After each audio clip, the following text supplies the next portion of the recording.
akan tetap ada. Meski kelopak bunga bersiap untuk bertualang. Masuk ke ruang aula utama, Patriark Rahmu mempersilakan Jenderal Pon duduk di kursi utama. Namun dengan tegas sang jenderal menolak. Dia mengambil duduk di sebelah kanan sang patriark. Patriark Rahmu dan keempat putranya berusaha menekan kegembiraan sedemikian rupa. Jantung mereka berdebar-debar. Bukan karena takut, tapi ini adalah pertama kalinya mereka bisa duduk satu meja bersama seorang petinggi kerajaan. Dan bukan petinggi biasa, tapi seorang jenderal besar, statusnya tepat di bawah sang paduka raja. Yang lebih membuat Patriark Rahmu dan keempat putra kian berdebar. Sang jenderal besar itu duduk di kediaman keluarga mereka, keluarga yang kecil, keluarga Rahmu mereka. Kemana Wahna? Jenderal Pon langsung menyebut sebuah nama, pandangannya tertuju keluar ruangan. Sorot matanya mencari-cari. Jelas ini mengejutkan bagi sang patriark dan keempat Rahmu yang lain. Tidak ada embel-embel apapun dalam penyebutan nama, menunjukkan bahwa Wahna, anggota keluarga mereka, memiliki hubungan yang sangat dekat dengan sang jenderal besar. Tepat ketika Patriark Rahmu hendak mengatakan sesuatu, Tuan Kota muncul dari balik pintu, berlutut dan menyapa dengan hormat. Pejabat Kota Ragane melihat jenderal besar. Sontak, Jenderal Pon berdiri, matanya ke sana kemari, menyerukan dengan tergesa. Ah, bangkit! Bangkit! Cepat bangkit! Cepat duduk! Melihat reaksi Jenderal Pon yang sangat aneh, Tuan Kota dan semua orang yang hadir, dibuat terpana untuk yang kesekian kali. Tapi berbeda dengan Patriark Rahmu, hatinya telah melayang tinggi ke angkasa yang luas. Dia benar-benar tidak menyangka, sangat melampaui ekspektasi, cucunya itu bisa sedekat ini dengan sosok sang jenderal besar. Tersela oleh kehadiran Tuan Kota, dengan hormat Patriark Rahmu menjawab pertanyaan Jenderal Pon. Cucuku sedang ke kota distrik Nabrajem, Jenderal. Melihat anggukan Jenderal Pon kepadanya, Jenderal Muda Likur Sanjaya segera berdiri, melapor penuh ketegasan dan wibawa. Patriark Rahmu, kami 10 prajurit pengawal keluarga utama raja, mendapat perintah langsung dari Paduka Raja Kerajaan Liba. Membuka sebuah gulungan dari kulit binatang, Jenderal Muda Likur Sanjaya membacanya. Diperintahkan kepada Jenderal Muda Likur Sanjaya, memimpin satu regu dengan kekuatan minimum tahap Jenderal Alam tingkat ke-6. Diperintahkan kepada Jenderal Muda Likur Sanjaya, atas nama Raja Kerajaan Liba, untuk memberikan pengawalan kepada keluarga Rahmu tanpa batas waktu. Sebagaimana tugas yang tersebut, Jenderal Muda Likur Sanjaya berada di bawah perintah Tuan Muda Wahna Rahmu. Perintah Tuan Muda Wahna Rahmu, setara dengan perintah Raja Kerajaan Liba. Hening, tidak ada yang bersuara.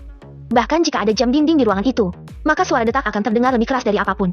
Patriark Rahmu dan keempat putranya tercengang, terlebih dengan kalimat terakhir. Apa yang dilakukan bocah nakal itu hingga sang paduka raja mementingkannya? Itulah yang ada di pikiran sang patriark saat ini. Di antara yang bingung, Wahyu Rahmu adalah sosok yang paling bingung. Bertanya-tanya di dalam hati, apa yang telah dilakukan putranya? Ini adalah kehormatan terbesar sepanjang sejarah keluarganya. Jenderal, bolehkah aku tahu, jasa apa yang dilakukan cucuku hingga mendapatkan kehormatan besar seperti ini? Tanya Patriark Rahmu dengan hormat, tapi matanya sudah memerah, jantungnya kian berdegup kencang. Melihat sikap hormat sang patriark, Jenderal Pon tersenyum. Menepuk ringan pundak Patriark Rahmu, berkata dengan ramah. Patriark, jangan bersikap terlalu sopan dan formal denganku. Bocah gila itu bukan hanya cucumu saja, tapi juga cucuku. Mendengar ini, jantung sang patriark serasa ingin melompat keluar. Bahkan hanya ditepuk pundaknya oleh sang jenderal besar, sudah merupakan hal yang belum tentu dapat diperoleh oleh semua orang. Tapi kini, cucunya juga dianggap cucu oleh sang jenderal besar. Membuat Patriark Rahmu kian berkaca-kaca, mengangguk ke arah Jenderal Pon, berteriak di dalam hati, Wahna, kamu berhasil. Nah, kamu berhasil. Di sisi yang lain, Tuan Kota semakin tercengang dengan situasi yang tersaji. Sebagai penguasa kota, dia sama sekali tidak tahu dan tidak mengerti apa sebenarnya yang terjadi. Pertanyaan tentang latar belakang keluarga Rahmu kembali muncul di benak Tuan Kota saat ini. Dan yang paling mengherankan bagi Tuan Kota, semua ini karena Wahna, seorang remaja biasa, pemuda yang pernah mengidap penyakit aneh di kotanya.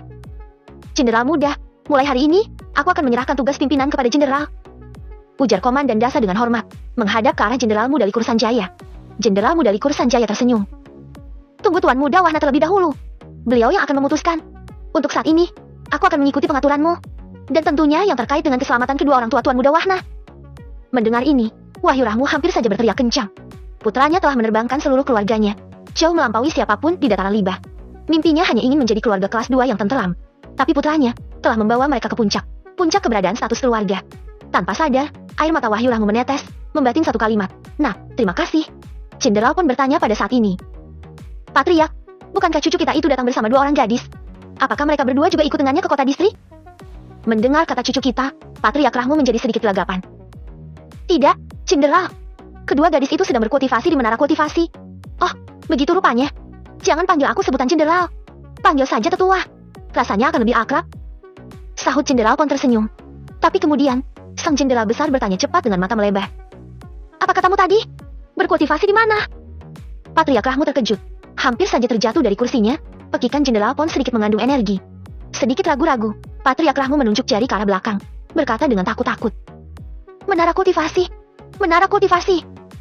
Serga serempak semua orang, dan tentu saja, bagi mereka-mereka yang tidak mengetahui. Dengan hormat Komandan Dasa menanggapi sergahan. Tuan muda yang membangunnya, Jenderal. Kami semua telah mendapatkan manfaatnya. Bocah gila itu lagi. Gumam Jenderal Pon, menoleh ke kiri sebelum mendahului keluar ruangan. Patriak, antar aku ke menara kultivasi. Begitu semua orang telah berada di belakang gedung aula utama, selain mereka-mereka yang telah mendapat izin, tidak ada yang bisa melihat apapun, hanya barisan beberapa bukit kecil yang tampak. Di mana? Tanya Jenderal Pon dengan bingung. Indra spiritualnya beredar, namun tetap menemukan letak menara kultivasi yang dimaksud. Maaf, tetua. Aku harus menyentuh keningmu agar dapat melihatnya, termasuk dengan yang lain. Ujar Patriak Rahmu, masih dengan hormat, memberanikan diri menyebut Jenderal Pon dengan kata tetua. Jenderal Pon tersenyum, menanggapi dengan kedua alis terangkat sesaat. Nah, itu lebih enak didengar. Cucu kita cuma satu, yaitu si bocah gila itu. Kenapa putraku selalu disebut bocah gila? Apakah mereka sering bertengkar? Batin Wahyu Rahmu, tetapi dia sangat bahagia bahwa putranya sangat akrab dengan sang jenderal besar. Begitu izin diberikan kepada semua orang, tidak ada yang tidak menjatuhkan rahang. Kedua bola mata melotot kencang, seolah akan keluar dari rongga kapan saja. Sangat beralasan bagi Jenderal Pon dan para prajurit untuk terkejut. Mereka sangat tahu dengan pasti betapa sulitnya membuat menara kultivasi. Bahkan di daratan wajah, hanya ada di kerajaan Hipajama dan beberapa sekte besar. Tapi sekarang, tepat pada saat ini, dan itu di depan mata, mereka melihatnya di daratan Liba, di kota kecil yang terpencil, bahkan ada dua menara kultivasi sekaligus. Dua menara kultivasi. Gumam meliri Jenderal Pon, memecah keheningan semua orang. Tidak ingin mendapat pertanyaan yang lebih aneh, Patriak Rahmu segera menjelaskan.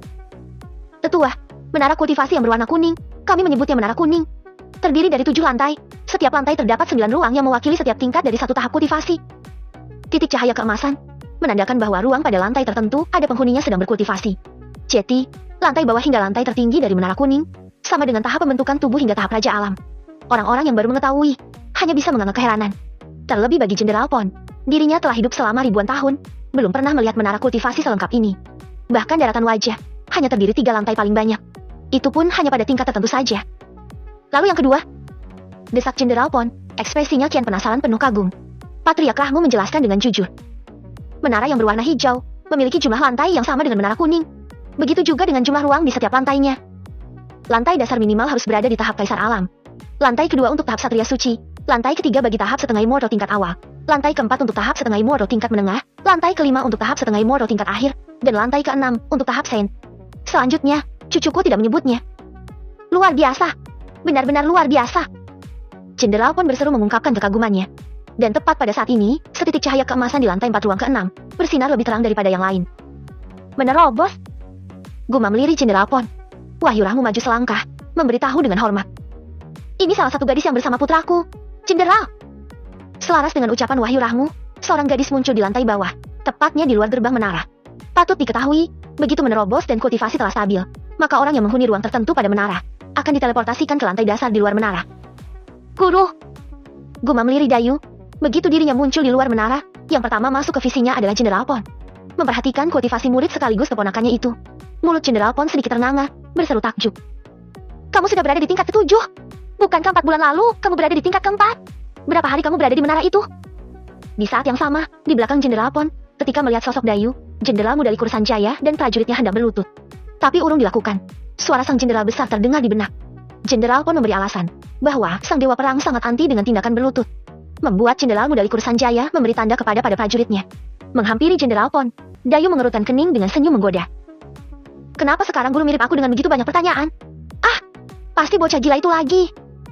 Terka Jenderal Pon seketika, langsung tahu siapa yang membuat laju kultivasi Dayu meroket. Hendak melanjutkan pertanyaan, suara tawa terdengar sangat riang. Jenderal Pon menggeser pandangannya sedikit ke kiri, melihat beberapa anak sedang berlari bermain-main. Sang jenderal besar kembali terkejut. Anak-anak itu bermain di sisi timur kaki bukit, di tengah kebun yang dipenuhi tanaman obat, dan bukan tanaman obat biasa, melainkan banyak jenis elixir langka. Tepat ketika fokus pada anak-anak yang berlarian riang, Jenderal Pon kembali menjatuhkan rahang. Betapa tidak, usia tulang para bocah itu berada di antara 9 sampai 11 tahun, tapi kultivasi mereka sudah berada di tahap transformasi. Tentu saja bukan hanya Jenderal Pon yang demikian. Jenderal muda Likur Sanjaya dan para prajuritnya tidak kalah terkejut dengan pemandangan yang tersaji. Mereka telah lama bersama keluarga utama raja, tapi tidak pernah melihat banyak hal seperti saat ini. Pikiran Jenderal muda Likur Sanjaya dan para prajuritnya bertanya-tanya, seperti apa yang disebut Tuan Muda Warna itu. Dayu merespon Jenderal Pon. Waktu akan berangkat kompetisi di Pegunungan Kubrem, Wahna membantuku dalam menyerap ratusan inti monster dan elixir hingga menerobos ke tingkat ke-6. Jika kapan aku masuk ke menara ini, seingatku adalah 1 minggu yang lalu. 1 minggu? Ulang serempak Jenderal Pon dan jenderalmu dari Kursan Jaya. Sialan kau, bocah. Kerajaan saja bisa kalah dengan trikmu yang luar biasa ini. Hahaha, batin jenderal dengan sangat gembira. Merasa bersyukur kemudian. Beruntung aku mengenalmu. Jika Sisanu yang mengambilmu, habislah aku. Hutan kematian. Selama 2 hari terakhir, Wahna melatih keahliannya dalam hal menempa dan alkimia. Tanpa mengenal lelah di 2 hari itu, Wahna mampu meningkatkannya, meskipun hanya 1 level. Dengan begitu, sekarang Wahna berada pada level ke-6 untuk menempa, dan level ke-6 pula untuk keahlian alkimia. Akhirnya naik level lagi. Gumam Wahna tersenyum semeringah. Hashim! Hashim! Hashim! Bersin 3 kali, Wahna menyeka hidungnya, menggerutu. Huh! Siapa yang sedang membicarakanku? Bangkit dan berdiri, Wahna membungkuk ke arah patung yang serupa dengan dirinya.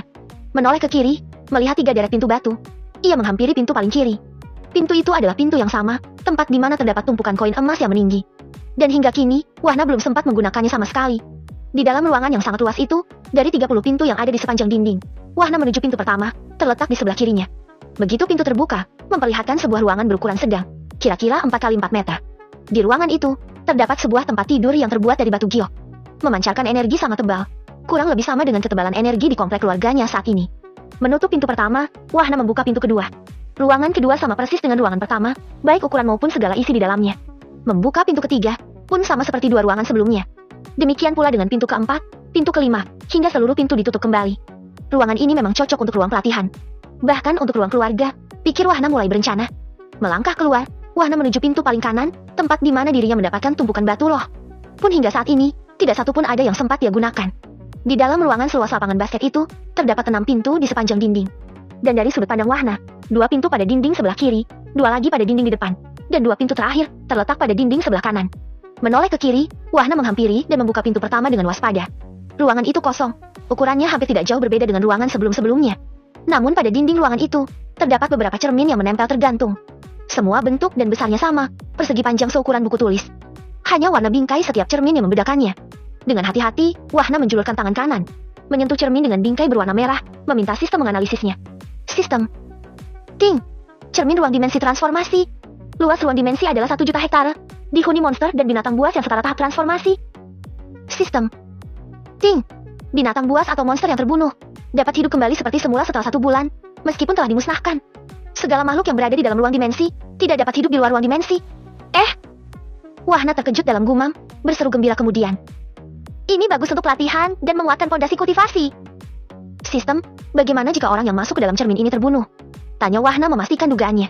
Sistem. Ting. Semua makhluk yang masuk ke dalam cermin ruang dimensi akan dikirim keluar karena 2 sebab. Pertama adalah terbunuh, dan yang kedua atas permintaan pemilik cermin ruang dimensi itu sendiri. Wahna semakin penasaran, lalu bagaimana cara memilikinya? Sistem. Ting. Cukup teteskan darah pada bingkai cermin, maka cermin ruang dimensi akan terhubung dengan pikiran Tuan. Terdiam untuk sesaat, Wahna menyentuh cermin yang lain, cermin dengan bingkai berwarna jingga.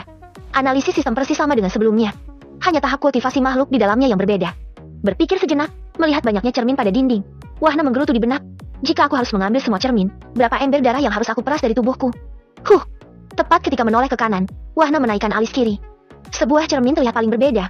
Ukurannya lebih kecil, bingkainya pun transparan, membuatnya tidak bisa meneka jenis cermin itu. Menghampiri cermin berbeda itu, Wahna menyentuhnya, meminta sistem untuk menganalisis. Sistem. Ting. Cermin kehidupan.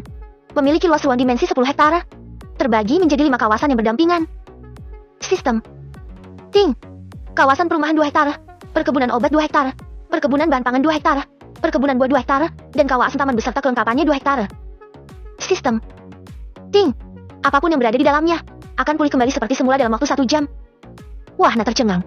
Baginya, cermin dengan bingkai transparan ini adalah tempat terdamai di seluruh dunia. Tanpa pikir panjang, Wahna meneteskan darahnya ke bingkai cermin. Setelah menunggu beberapa saat, tidak ada yang terjadi. Bab ke-128. Wahna mengerjapkan mata beberapa kali, bingung. Mengapa dirinya tidak melihat atau merasakan reaksi apapun?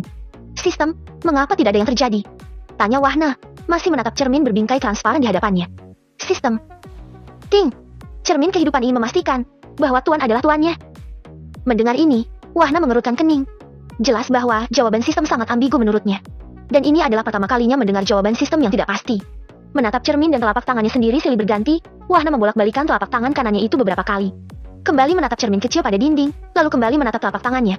Alis kiri Wahna terang tinggi sekali lagi. Apa mungkin ini yang dimaksud? Memastikan dugaannya, dengan pikirannya, Wahna mengaktifkan energi api chaos yang bersemayam di dalam tubuhnya. Seketika, cermin kecil berbingkai transparan itu bersinar. Cahayanya putih cenderung transparan, tidak menyilaukan, indah dipandang. Terasa damai dan menyegarkan, memenuhi seluruh ruangan. 3 tarikan napas kemudian, sinar putih itu menyusut cepat. Berubah menjadi seberkas cahaya kecil, seukuran jarum jahit, melesat ke arah Wahna, masuk di antara kedua alisnya. Saat itu juga, Wahna merasakan adanya sekumpulan energi yang sangat besar, bersemayam di dalam tubuhnya, tenang dan penuh kedamaian. Cermin kehidupan. Buka pintu. Pinta Wahna di benak. Penasaran, apa sebenarnya yang ada di dalam cermin kehidupan itu? Tepat ketika perintah itu jatuh, di depan Wahna, seberkas cahaya putih muncul dari udara tipis. Cahaya itu menjulur memanjang, membentuk persegi panjang, menampilkan sebuah pintu cahaya dalam posisi vertikal. Tanpa ragu, Wahna memasuki pintu cahaya itu. Dan seketika itu pula, ia merasakan ketebalan energi yang luar biasa, berseru takjub. Ini 30 kali lipat. Ah bukan, 50 kali lipat. Bahkan lebih. Pada titik ini, Wahna berdiri di depan sebuah istana yang indah dan megah. Secara keseluruhan, arsitekturnya mirip dengan Taj Mahal. Tapi banyak unsur yang terlibat pada setiap bangunan istana. Unsur Jepang dan Tionghoa menghiasi pilar dan atap, unsur Eropa melekat jelas pada 4 menara di 4 sudut istana. Dan yang lebih menakjubkan bagi Wahna, seluruh bagian dinding istana dipenuhi relief dan ukiran yang menyerupai pura ala Indonesia. Istana Blasterland. Gumam Wahna tertawa kecil, bentuk istana itu sungguh unik, tapi juga sangat indah. Terbang ke salah satu menara kastil. Menara yang terletak di depan kanan istana, Wahna memandang takjub ke segala arah. Di depan istana, segaris dengan posisi menara kastil tempat Wahna berdiri, terdapat sebuah taman yang luar biasa indah menurut Wahna. Segala jenis bunga beraneka warna, tumbuh subur semerbak wangi menghiasi. Kolam ikan dengan air jernih yang mengalir, tampak meliuk di tengah taman, serupa sungai kecil di tengah hutan. Di beberapa titik pada jalur kolam, terdapat jembatan hampir setengah lingkaran. Dan pada setiap jembatan, ada pagar batu setinggi lutut. Kupu-kupu, kunang-kunang, capung, burung-burung kecil berwarna-warni, berkicau dan terbang ke sana kemari. Sungguh alami dan asri. Menoleh ke kanan, Wahna melihat sebuah perkebunan dengan segala jenis buah. Sebagian mirip dengan buah-buahan yang ada di bumi, tapi ukurannya lebih besar, dan tentu mengandung energi yang luar biasa. Mengingat penjelasan sistem sebelumnya, bahwa semua makhluk tidak dapat hidup di luar ruang dimensi, Wahna memastikan rencana yang terbesit di benaknya. Sistem, jika aku memetik buah-buahan itu, apakah aku bisa membawanya keluar? Sistem. Ting. Bisa, Tuan. Hanya pemilik cermin kehidupan yang dapat mengambil apapun untuk dibawa keluar dari ruang dimensi. Dan selanjutnya, semuanya akan pulih kembali seperti sedia kala. Sistem. Ting. Selain Tuan sebagai pemilik, maka apapun yang dibawa keluar dari ruang dimensi akan menghilang dan kembali ke tempat asalnya. Luar biasa. Wahna berseru gembira, langsung membandingkan dengan pikiran konyol. Jika ini di bumi, maka maling, begal, rampok, bandit, bajing loncat, copet, dijamin stres berat. Tapi kemudian, Wahna termenung dalam diam. Semua ini pasti ada tujuannya. Ulas asih. Menekankan setiap suku kata dalam 2 kata itu, Wahna menatap langit penuh makna, mengembuskan napas panjang. Ya, aku mengerti. Semua ini bukanlah untukku, tapi untuk membantu orang lain. Tidak berlama-lama dengan dirinya sendiri, Wahna keluar dari cermin kehidupan. Beralih pada 4 cermin yang lain. Meneteskan darah pada cermin berbingkai merah, jingga, kuning, dan hijau, Wahna kembali mengaktifkan api chaos di dalam tubuhnya. Seketika itu pula, keempat cermin berubah menjadi seberkas cahaya, melesat dengan cahaya yang senada dengan warna bingkai masing-masing, bersemayam ke dalam tubuh Wahna. Berdiri tepat pada pintu ruangan, Wahna membungkukkan badan sebelum berkata, "Untuk yang lain, aku akan datang kembali. Terima kasih para cermin." Wahna mengerjapkan mata, tertegun sesaat. Semua cermin pada dinding ruangan mengeluarkan kilau cahaya dalam sekejap, seolah mengerti dengan apa yang diucapkan Wahna. Kembali membungkuk sebagai ucapan terima kasih, Wahna menutup pintu batu ruangan itu. Membalikan badan, Wahna memandang satu persatu kelima pintu yang belum dibuka. Menarik napas panjang, ia berkata, "Jika di dalam semua ruangan memang untuk membantu orang lain, aku bersedia menjadi tuan bagi kalian semua. Jika di dalam ruangan itu adalah milik pribadi, maka aku akan merebutnya untuk membantu orang lain. Aku akan kembali. Ini rumahku." Mengatakan itu, Wahna melangkahkan kakinya, keluar dari ruangan besar, menutup pintu batu.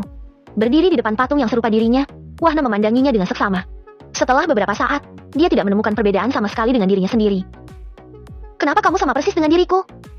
Gumam Wahna bertanya, menarik napas, membungkuk seraya berkata, "Terima kasih, keluarga Rahmu." Hingga detik ini, Jenderal Pon dan yang lain masih terkagum-kagum dengan menara kultivasi.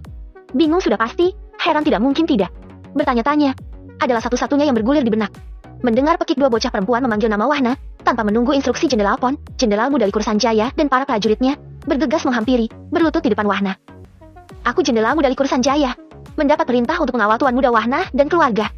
Kami hanya tunduk pada perintah Tuan Muda," lapor Jenderal Muda Likur Sanjaya dengan hormat, berlutut paling depan, dengan kepala menunduk, menyerahkan surat perintah penugasan. Wahna tertegun, tidak mengerti apa yang terjadi. Tapi dengan cepat tersadar kembali, meraih gulungan surat itu, dan membacanya di tempat. Tidak terkejut, tapi justru mengerutkan kening. Menegakkan kepala, Wahna menoleh ke arah tertentu. Melihat sosok Jenderal Pon di kejauhan, tepat berada di belakang gedung aula utama. Sejak awal, Wahna sudah mendeteksi adanya aura kuat di dalam komplek kediaman keluarganya, namun tidak berbahaya. Salah satunya adalah aura Jenderal Pon, aura yang sangat dikenalnya. Wahna menggeser pandangannya, menatap Jenderal Muda Likur Sanjaya dan para prajuritnya, berkata sambil tersenyum. Mari kita bicara di ruang aula. Dimengerti, Tuan Muda. Jawab serempak ke-10 orang pria berkekuatan gila, setidaknya untuk sekelas Potaragane. Di kejauhan, berdiri bersama keluarga Rumah Harapan, Ayudhya memandang putranya dengan rasa bangga. Tidak tahu apa yang terjadi dengan putranya itu, tapi semua orang kuat tunduk di hadapannya dan menjaga keselamatan seluruh keluarganya. Putraku, terima kasih, nak. Bisik hati Ayudhya. Matanya berkaca-kaca. Di sebelah, Dayu memperhatikan sorot mata Ayudhya yang memandang Wahna. Ada kasih sayang yang tak terlukiskan, ada banyak kata yang terungkap dari seorang ibu. Memeluk lengan kiri Ayudhya, Dayu berkata dengan lembut. Wahna adalah orang yang baik. Dia selalu membantu teman-temannya yang mengalami kesulitan. Dia memang anak yang baik, dan paling berbeda sejak kecil. Sahut Ayudhya, menyeka air mata yang tiba-tiba mengalir, lalu berkata. Perbedaannya semakin nampak ketika dia sembuh dari penyakitnya secara tiba-tiba. Begitu Wahna masuk ke ruang aula, Jenderal Pon bergegas menghampiri, tersenyum hangat dengan alis terangkat. Bocah, kenapa kau terbang meninggalkanku begitu saja? Wahna juga tersenyum, sedikit membungkuk sebagai tanda hormat, dan balik bertanya. Bukankah tetua bisa mengejar? Jenderal Pon langsung terdiam, tidak ingin melanjutkan kalimatnya. Dia sudah dapat memastikan, tidak mungkin bisa berdebat dengan bocah gila ini. Wahna tertawa kecil, lalu bertanya. Tetua, kapan tetua tiba di sini? Baru saja. Jawab Jenderal Pon, kembali tersenyum di wajahnya. Baru saja. Ulang Wahna dengan suara lirih, tetapi tidak lagi mengajukan pertanyaan. Tidak terduga oleh semua orang. Jenderal Pon melebarkan mata, menyalak seketika. Apa kau ingin mengejekku karena baru tiba hari ini? Hah? Apa kau ingin mengatakan kalau aku tidak bisa mengejarmu? Wahna terkekeh, melirik sedikit ke arah Jenderal Pon.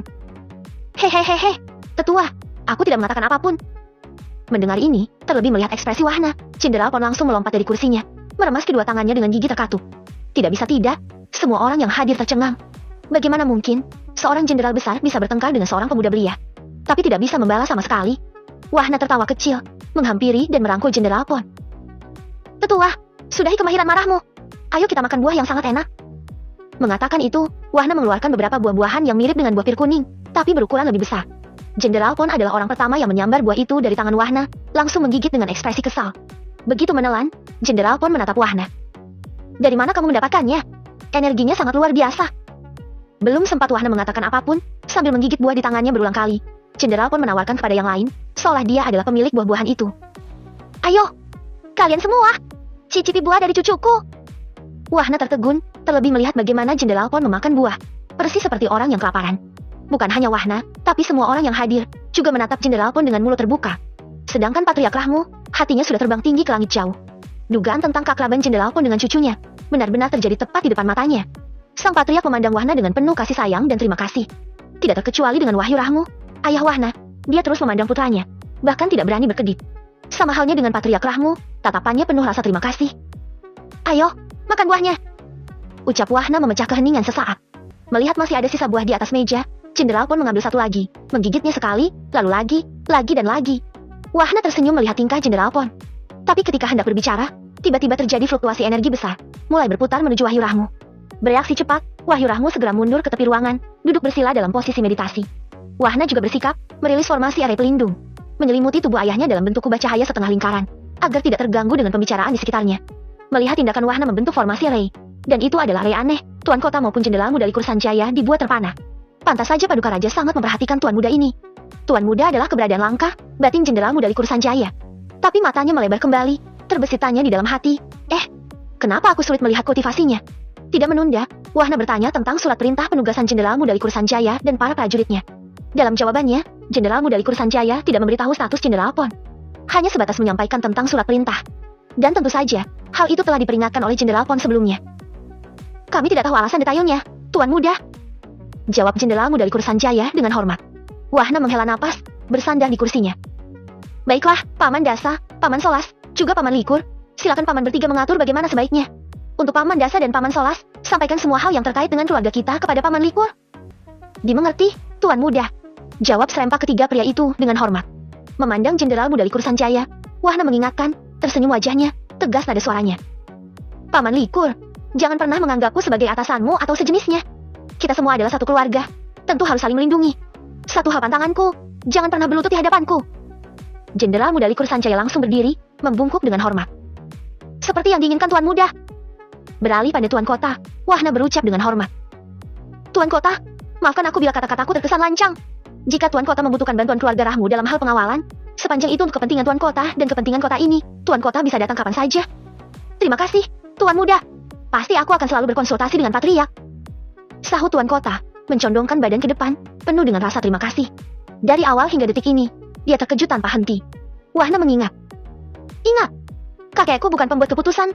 Tuan Kota memiliki wewenang penuh untuk memutuskan apapun tentang kota Ragane. Tentu saja, Tuan Muda. Angguk Tuan Kota dengan sungguh-sungguh. Patriark Rahmu tersenyum hangat, benar-benar merasa sangat amat beruntung memiliki cucu seperti Wahna.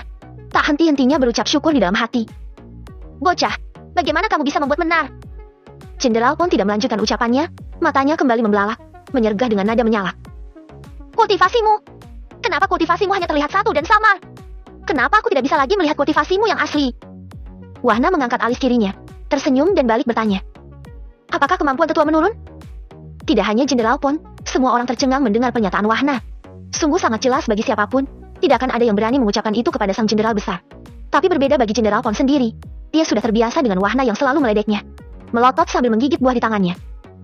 Katakan padaku, apa kultivasimu sebenarnya? Wahna tersenyum. Mau tidak mau, terlebih orang di sekitarnya adalah orang-orang terdekatnya. Ia membocorkan sedikit auranya. Mata Jenderal Pon dan semua orang yang ada di dalam ruangan membelalak lebar dengan tidak percaya. Semua orang berjatuhan tanpa sadar. Raja Alam, kamu sudah berada di tahap Raja Alam. Sejak kapan kamu berada di tahap Jenderal Alam? Dan sekarang, kamu tiba-tiba sudah berada di tahap Raja Alam. Sergah Jenderal Pon terkejut luar biasa. Matanya melotot kencang, mengomel dengan air liur muncrat kemana-mana. Sementara itu, Patriark Rahmu dan ketiga paman memiliki ekspresi yang tidak jauh berbeda dengan Jenderal Pon. Memandang Wahna dengan tatapan rumit. Mereka tahu, Wahna memang lebih kuat di antara anggota keluarga. Tapi sungguh tidak menyangka, bahwa kini jarak antara Wahna dengan mereka, seperti samudera yang luas. Cucuku, bagaimana kamu? Kamu memang membingungkan. Patriark Rahmu urung bertanya. Yang terjadi tidak bisa lagi masuk ke dalam nalarnya. Jenderal Pon menggelengkan kepala, menggerutu kesal. Kamu memang tidak normal. Tidur saja, dia bisa menerobos. Jenderal muda Likur berdiri, berseru takjub sembari membungkuk. Tuan Muda benar-benar seorang jenius. Dia bukan jenius, tapi monster jenius. Jenderal Pon menyela dengan kesal. Wahna tertawa, merangkul bahu Jenderal Pon cemberut. Bukan kesal terhadap dirinya, tetapi kesal karena tidak bisa menjelaskan periode kultivasinya. Wahna, paman ikut senang dan bangga padamu. Nah, ini sejarah bagi keluarga Rahmu kita. Belum ada yang berada di tahap Raja Alam di usia 16 tahun. Ujar Mistur Rahmu, ekspresinya sangat bersemangat menatap keponakannya itu. Sambil menunjuk-nunjuk jari ke arah Wahna, Jenderal Pon mengomel. Bukan hanya keluarga Rahmu, bahkan di seluruh alam, hanya dia yang tiduran sambil bersiul tiba-tiba menerobos. Kalian tahu, betapa sulitnya menerobos dari tahap penyempurnaan roh ke tahap prajurit alam, bukan? Khusus bocah gila ini, sama sekali tidak. Dia tidur mendengkur, dan menerobos di depanku seolah itu cuma kentut. Tidak satu pun dari yang hadir tertawa. Sebaliknya, semua orang semakin terpana mendengar perkataan Jenderal Pon. Jika bukan Jenderal Pon sendiri yang mengatakannya, sangat sulit untuk dipercaya. Melihat Jenderal Pon yang masih kesal, Wahna tertawa geli. Lalu berkata, Tetua, bukannya Tetua juga sudah berada di tingkat keempat puncak? Kenapa tidak mencoba menara kultivasi saja agar bisa langsung naik ke tingkat kelima? Kamu! Bagaimana kamu tahu kultivasiku? Sergah Jenderal Pon tidak bisa lagi berkata-kata, langsung bersandar di kursi dengan lemah, seolah tenaganya telah habis terkuras. Patriark Rahmu semakin tersenyum lebar, membuang semua kebingungan atas pikiran yang membuatnya terpana. Menatap Wahna dengan sejuta makna, cucu laki-laki termuda itu telah membawa keluarganya ke puncak keberadaan. Tidak pernah sedikit pun sang patriark memimpikan hari ini. Dia tahu batas kewajaran dan kemampuan keluarganya. Tapi berkat cucunya itu, semua terjadi begitu saja. Bab ke-129. Wahna dan Jenderal Pon kemudian berbicara empat mata di gubuk bambu kebun belakang kediaman keluarga Rahmu. Patriark, Tuan Kota dan ketiga paman Wahna hanya memandang kedua orang itu dari kejauhan. Patriark, bagaimana cucumu bisa sangat akrab dengan Jenderal besar? Tuan Kota bertanya penasaran. Patriark menoleh dan mengangkat bahunya. Aku harus bertanya kepada siapa? Aku sendiri bingung. Belum lagi pengawal keluarga kerajaan ini adalah tingkat menengah dan tingkat tinggi dalam pengawalan keluarga raja. Cucu Anda luar biasa. Tuan Kota berkata penuh takjub. Jangan-jangan kota Ragane bebas pajak juga karena Wahna. Tuan Kota langsung teringat bahwa kota yang dipimpinnya dibebaskan dari pajak selama 100 tahun. Bebas pajak? Mistur dan kedua paman Wahna lainnya berseru serempak. Tuan Kota mengangguk. Benar. Kota Ragane mendapat bebas pajak selama 100 tahun dari Raja Liba. Karena itu dananya aku gunakan untuk membangun sebagian benteng seperti yang diusulkan Wahna. Baik Patriark Rahmu dan ketiga putranya saling memandang dengan penuh syukur. Mereka baru menyadari bahwa keluarga mereka tidak pernah mendapati petugas pajak datang ke kediaman mereka selama beberapa bulan ini. Sementara itu di gubuk bambu. Apakah yang kamu katakan benar? Tanya Jenderal Pon yang masih sulit mempercayai prediksi Wahna. Wahna mengangkat alis sambil mengangkat bahunya. Ini hanya prediksi. Hanya waktu yang akan membuktikan. Tapi jika kita bersiap, maka wilayah mereka bisa kita klaim. Toh Akademi Seribu Langit atau Surgawi awalnya memang milik kita. Jika mereka benar-benar akan berperang, maka ini adalah keuntungan terbesar bagi akademi kita. Bukan hanya kita tapi juga kerajaan Liba. Ujar Jenderal Pon menanggapi sambil mengelus janggutnya. Wahna menyeringai. Apakah tetua tahu di mana ruang harta dari kedua akademi itu? Tetua Pon langsung melirik ke arah Wahna, tapi tiba-tiba tertawa terbahak-bahak. Bocah, jangan bilang kau akan merampok mereka ketika mereka berperang. Ketika berperang? Sebaiknya sebelum berperang. Jika sudah berperang, maka sumber daya juga akan diangkut sebagai persiapan. Sahut Wahna dengan santai. Jenderal Pon tertegun sejenak lalu menatap Wahna. Kenapa kamu begitu cerdik? Wahna mengangkat bahunya lagi dan berkata tanpa mengubah ekspresi. Sebelum semuanya terlambat. Di ruang dimensi kompetisi aku menemukan array penerima teleportasi iblis. Jenderal Pon langsung terkejut. Dia menoleh ke arah Wahna. Apakah dia telah bersekutu dengan iblis? Untuk ini aku tidak tahu. Apakah tetua tahu di mana iblis itu berada? Tanya Wahna penasaran karena hingga kini ia hanya tahu daratan Liba. Jenderal Pon mengambil cangkir tehnya dan menyesapnya sedikit. Sangat jauh. Untuk mencapainya, kita harus ke daratan wajah terlebih dahulu. Karena jika tidak, maka kita akan kehilangan arah di lautan lepas. Tapi kita pernah mengalami penyerangan iblis di daratan Liba sebanyak 3 kali sekitar 1500 tahun lalu. Mereka menyerang dari arah tenggara. Itulah sebabnya Akademi Seribu Langit kami bentuk agar bisa menjadi benteng pertama jika iblis melakukan serangan dari arah itu. Tapi sayangnya, semua berubah begitu saja hanya karena kekuasaan. Sambung Jenderal Pon dengan ekspresi penuh penyesalan. Wahna baru mengetahui bahwa daratan Liba pernah diserang oleh kaum iblis. Jelas bagaimana menakutkannya para iblis itu bagi orang-orang di daratan Liba. Tetua, semua array penerima teleportasi di dalam ruang dimensi sudah aku rusak semuanya. Wahna berkata terus terang. Terima kasih. Setidaknya itu akan menghambat para iblis melakukan serangan lagi. Apakah kamu mau memberi pelatihan kepada prajurit kerajaan untuk meningkatkan daya tempur mereka? Tetua Pon langsung bertanya seperti yang diinginkan oleh Raja Liba. Aku melatih prajurit kerajaan. Apa aku tidak salah dengar? Tetua, kenapa tetua yang memintaku untuk melatih prajurit kerajaan? Wahna sedikit terkejut mendengar perkataan Jenderal Pon dan balik bertanya sambil menyipitkan mata. Merasa salah mengucapkan kalimat tanya. Jenderal Pon terdiam sejenak. Ia bingung harus menjawab apa tapi ketika Jenderal Pon hendak bicara, suara kecil terdengar di samping Wahna. Kakak, bonekaku rusak. Mila tiba-tiba muncul di sebelah Wahna sambil membawa boneka yang kepala dan tangannya patah dengan wajah sedih. Punyaku juga kak. Kini Mina berkata menimpali Mila. Wahna langsung tersenyum hangat dan memangku kedua gadis cilik itu lalu berkata dengan lembut. Nanti kita membeli yang baru. Benarkah? Mata kedua bocah perempuan itu langsung berbinar. Oh no loh. Keluarga Tigas. Keluarga Tigas adalah keluarga terkemuka di ibu kota kerjaan, ibu kota Sarpaden. Salah satu anggota keluarga ini menjadi seorang menteri di kerajaan Liba, yakni menteri dari Kementerian Kesejahteraan. Selain itu, ada juga yang menjadi selir Raja Liba, yang bernama Yanti Tigas. Selir ini juga melahirkan seorang putra pertama dari keluarga kerajaan sehingga mendapat gelar pangeran pertama. Hubungannya dengan keluarga Wade adalah salah satu dari anggota keluarga Wade. Wadon Wade, diperinstri oleh Mere Tigas yang menjabat sebagai menteri. Sejak saat itulah keluarga Wade mendapat kenaikan status keluarga menjadi keluarga kelas 1 di distrik Nabrajem maupun distrik Ranyagi. Di sebuah mension salah satu anggota keluarga Tigas. Tuan Turit, aku benar-benar tidak menyangka semua ini dilakukan oleh murid-murid dari Akademi Seribu Langit. Kakakku dan para tetua keluargaku yang berada di distrik Ranyagi melihatnya sendiri bagaimana murid Akademi Seribu Langit membantai para pengawal dari keluargaku. Tidak hanya itu, mereka juga meracuni patriark dan tetua keluargaku.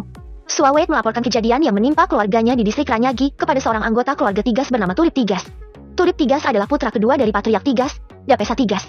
Turip Tigas juga orang terdekat dari Mere Tigas yang menjadi menteri kesejahteraan di kerajaan Liba.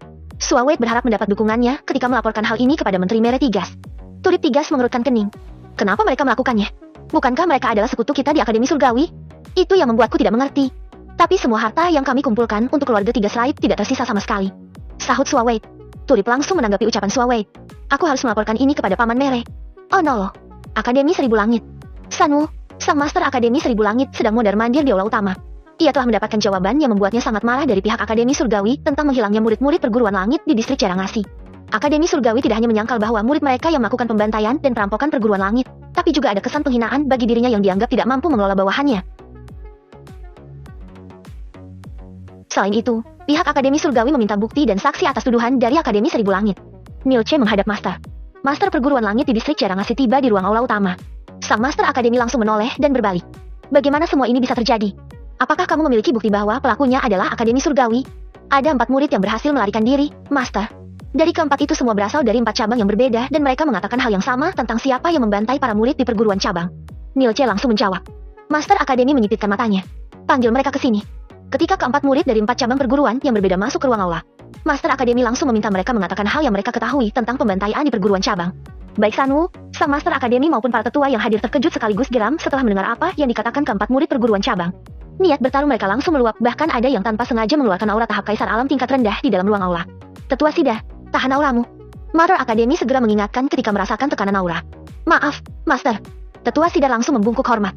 Bawa keempat murid ini ke Akademi Surgawi untuk mengenali siapa saja murid Akademi Surgawi yang terlibat. Jangan terprovokasi.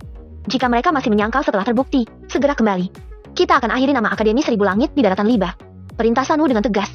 Dimengerti, Master. Tetua Sidar dan Tetua Namo menjawab serempak. Oh no, keluarga Rahmu Kota Ragane. Dalam 2 hari terakhir, Wahna fokus pada pembangunan perumahan di sebelah selatan kediaman keluarga Rahmu. Ada 200 rumah sederhana yang direncanakan dan lebih dari 50% telah usai. Wahna membagi perumahannya menjadi 5 RT rukun tetangga dan di setiap RT terdapat balai RT yang dipimpin oleh seorang ketua RT. Awalnya keluarga Rahmu yang mendengar bagaimana Wahna membagi perumahan itu menjadi sedikit bingung karena ada beberapa hal yang mereka baru dengar. Seperti rukun tetangga, RT adalah sesuatu yang pertama kali didengar oleh keluarga Wahna, bahkan Jenderal Muda Likur mendengarkan dengan sangat hati-hati. Tentu saja Wahna mengambil konsep RT dari bumi tempat kehidupannya sebelumnya dan akan menjadi asing di dunia kultivator ini. Meski begitu, sistem pelaksanaan dan tata kelolanya hampir sama. Yang membedakan adalah konsep RT lebih terperinci dan terarah. Jelas Wahna telah menuangkan semua konsep itu menjadi sebuah buku catatan yang biasa disebut juknis petunjuk teknis di dunia organisasi ketika berada di bumi. Cucuku, dari mana kamu mendapatkan ide dan konsep seperti ini? Patriark Rahmu bertanya dengan terkagum sambil memandangi layar relay yang muncul dari sebuah kristal inti monster.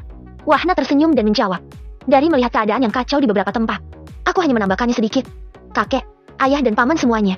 Tujuanku membangun perumahan itu bukan untuk keluarga Rahmu, tapi untuk orang-orang yang berada di wilayah Ragane tapi tidak memiliki tempat tinggal yang layak. Jadi, tidak boleh ada satupun anggota keluarga Rahmu, baik keturunan, pelayan, penjaga maupun pengawal yang mengambil keuntungan dari perumahan itu. Tegas Wahna dengan ekspresi serius. Ayudiah yang berada di sebelah Wahna langsung memeluk putranya. Air mata kebahagiaan mengalir begitu saja ketika mendengar apa yang diucapkan putranya. Kamu sangat mirip dengan kakekku. Gumam Patriark pelan tapi masih bisa didengar oleh semua orang yang berada di aula pertemuan. Keinginanku tetap sama dengan kakek, ayah, ibu, paman dan semua anggota keluarga Rahmu lainnya. Menjadi kuat agar dapat membantu orang lain bukan menindas orang lain. Keluarga ini akan memulainya hari ini. Selanjutnya adalah kota Ragane kita. Masalah pekerjaan, tentunya kita harus berkonsultasi dengan Tuan Kota. Sambung Wahna setelah beberapa saat. Rimo, Amin dan Paman Wiji yang juga diminta ikut dalam pertemuan itu menatap Wahna tanpa berkedip. Pikiran mereka melayang entah kemana setelah mendengar bahwa perumahan itu ternyata untuk orang-orang miskin di wilayah Ragane. Tapi tiba-tiba suara Wahna terdengar lagi. Paman Rimo, Paman Wiji dan Amin, aku akan menyerahkan siapa yang layak menghuni perumahan itu kepada kalian bertiga. Kalian yang paling mengetahui situasi orang-orang yang membutuhkan di kota Ragane. Silakan atur sendiri pembagian tugasnya seperti apa. Paman Dasa akan memberi pengawalan ketika kalian berkeliling di wilayah Ragane. Wahna berkata ramah tapi mengandung ketegasan di dalamnya. Segera, Rimo, Amin, Wiji dan Komandan Dasa berdiri dan membungkuk. Dimengerti, Tuan Muda. Setelah berbincang beberapa hal yang terkait perumahan, Wahna meninggalkan ruang aula. Aksi, Lawi ayo ikut kakak sebentar. Ajak Wahna tersenyum kepada kedua anak lelaki di depannya. Tentu Aksi dan Lawi sangat bersemangat ketika mereka mendengar ajakan Wahna. Masih di aula pertemuan, semua orang melihat punggung Wahna yang melangkah keluar gerbang keluarga Rahmu. Dayu yang sejak awal diam terus memperhatikan Wahna dengan 1000 pertanyaan sekaligus kebahagiaan bahwa ia tidak salah mencintai seseorang. Hatinya berbunga-bunga. Terbang melayang jauh ke angkasa. Tuan Wahyu, Nyonya, kalian berdua adalah orang tua paling beruntung memiliki putra seperti Tuan Muda. Jenderal Muda Likur tiba-tiba membuka suara. Wahyu yang masih tertegun menoleh dan tersenyum dengan mata memerah. Kita semua yang beruntung. Untuk itu kita akan selalu mendukungnya. Menantuku, apakah kamu ingin membantu ibu membuat racikan bumbu kesukaan Wahna? Ayudiah tiba-tiba berkata menatap ke arah Dayu. Dayu yang langsung bersemangat segera menggandeng lengan Ayudiah tanpa peduli bahwa semua orang sedang menatapnya. Terutama Jenderal Muda Likur dan 2 komandan yang duduk di hadapan Ayudiah. Kediaman Tuan Kota Ragane. Tuan Kota, bagaimana status kepemilikan lahan keluarga Dege yang ditinggalkan begitu saja? Tanya Wahna yang duduk di ruang aula bersama Aksi dan Lawi. Masih milik sah keluarga Dege. Jika dalam waktu 1 tahun ke depan masih belum ada pihak dari keluarga Dege yang membayar pajak, maka pihak kota akan menyitanya dan menjual kepada pihak lain. Tentu diutamakan dari penduduk kota Ragane yang membelinya. Jawab Tuan Kota. Wahna kemudian merenung sejenak. Jika memang begitu aturannya, aku akan membelinya. Tuan Kota sampaikan kepada kakekku jika waktunya tiba. Teman muda, tenang saja. Itu sudah pasti. Tuan Kota menjawab dengan ramah. Wahna kemudian mengeluarkan sebuah cincin penyimpanan dan menyerahkannya kepada Tuan Kota seraya berkata, jika benteng di bagian selatan menghabiskan biaya 100 juta koin emas, maka kita memerlukan 300 juta koin emas untuk membangun 3 benteng yang sama di barat, timur dan utara. Aku tidak tahu berapa biaya yang dibutuhkan untuk menghubungkan semua benteng. Di dalam cincin ini mungkin bisa membantu Tuan Kota dalam hal dananya. Melihat isi cincin, mulut Tuan Kota langsung terbuka lebar. Terdapat 1 miliar koin emas di dalamnya. Teman muda, ini mampu membuat benteng yang mengelilingi kota kita. Bahkan masih ada sisanya. Seru takjub Tuan Kota yang tampak heran sekaligus bersemangat. Wahna tertawa kecil. Ia senang Tuan Kota melotot melihat uang tapi bukan untuk kepentingan pribadinya. Lalu ia berkata dengan ramah. Gunakan dulu untuk membuat benteng dengan bahan yang berkualitas baik. Tuan Kota bisa menggunakan tenaga penduduk sebagai pekerja sekaligus membuka lapangan kerja untuk mereka. Untuk selanjutnya, tentu kita pikirkan nanti. Teman muda, terima kasih. Kota ini akan maju berkatmu. Tuan kota benar-benar sangat gembira. Meninggalkan kediaman tuan kota, Wahna dan kedua bocah laki-laki di sampingnya menuju restoran yang baru dibuka sebulan yang lalu. Tidak seperti pertama kali makan di restoran. Kini Lawi tidak lagi hanya diam tapi langsung memesan makanan kepada pelayan. Bab ke-130. Meninggalkan kediaman tuan kota, Wahna dan kedua bocah laki-laki di sampingnya menuju restoran yang baru dibuka sebulan yang lalu. Tidak seperti pertama kali makan di restoran. Kini Lawi tidak lagi hanya diam seperti sebelumnya, tapi langsung memesan makanan kepada pelayan bersama Aksi. Wahna yang melihat kesigapan dan keakraban Lawi dan Aksi tersenyum hangat. Adik-adiknya telah tumbuh semakin kuat dan semakin saling peduli satu sama lain. Kakak, aku ingin berlatih di hutan kematian bersama Aksi dan saudara yang lain. Tapi kata Ibu Ayudia, aku harus mendapat izin dari kakak dulu. Ungkap Lawi yang sekaligus meminta izin kepada Wahna. Senyum Wahna semakin lebar mendengar keinginan Lawi. Apakah kamu tidak takut terluka atau mati diserang binatang buas? Tentu saja aku takut, tapi jika aku tidak berlatih, aku tidak memiliki pengalaman. Sahut Lawi dengan ekspresi memohon. Benar, kakak. Kami belum memiliki pengalaman nyata apapun dalam hal bertempur. Jika nanti ada yang mengganggu keluarga kita lagi, aku ingin ikut membantu juga.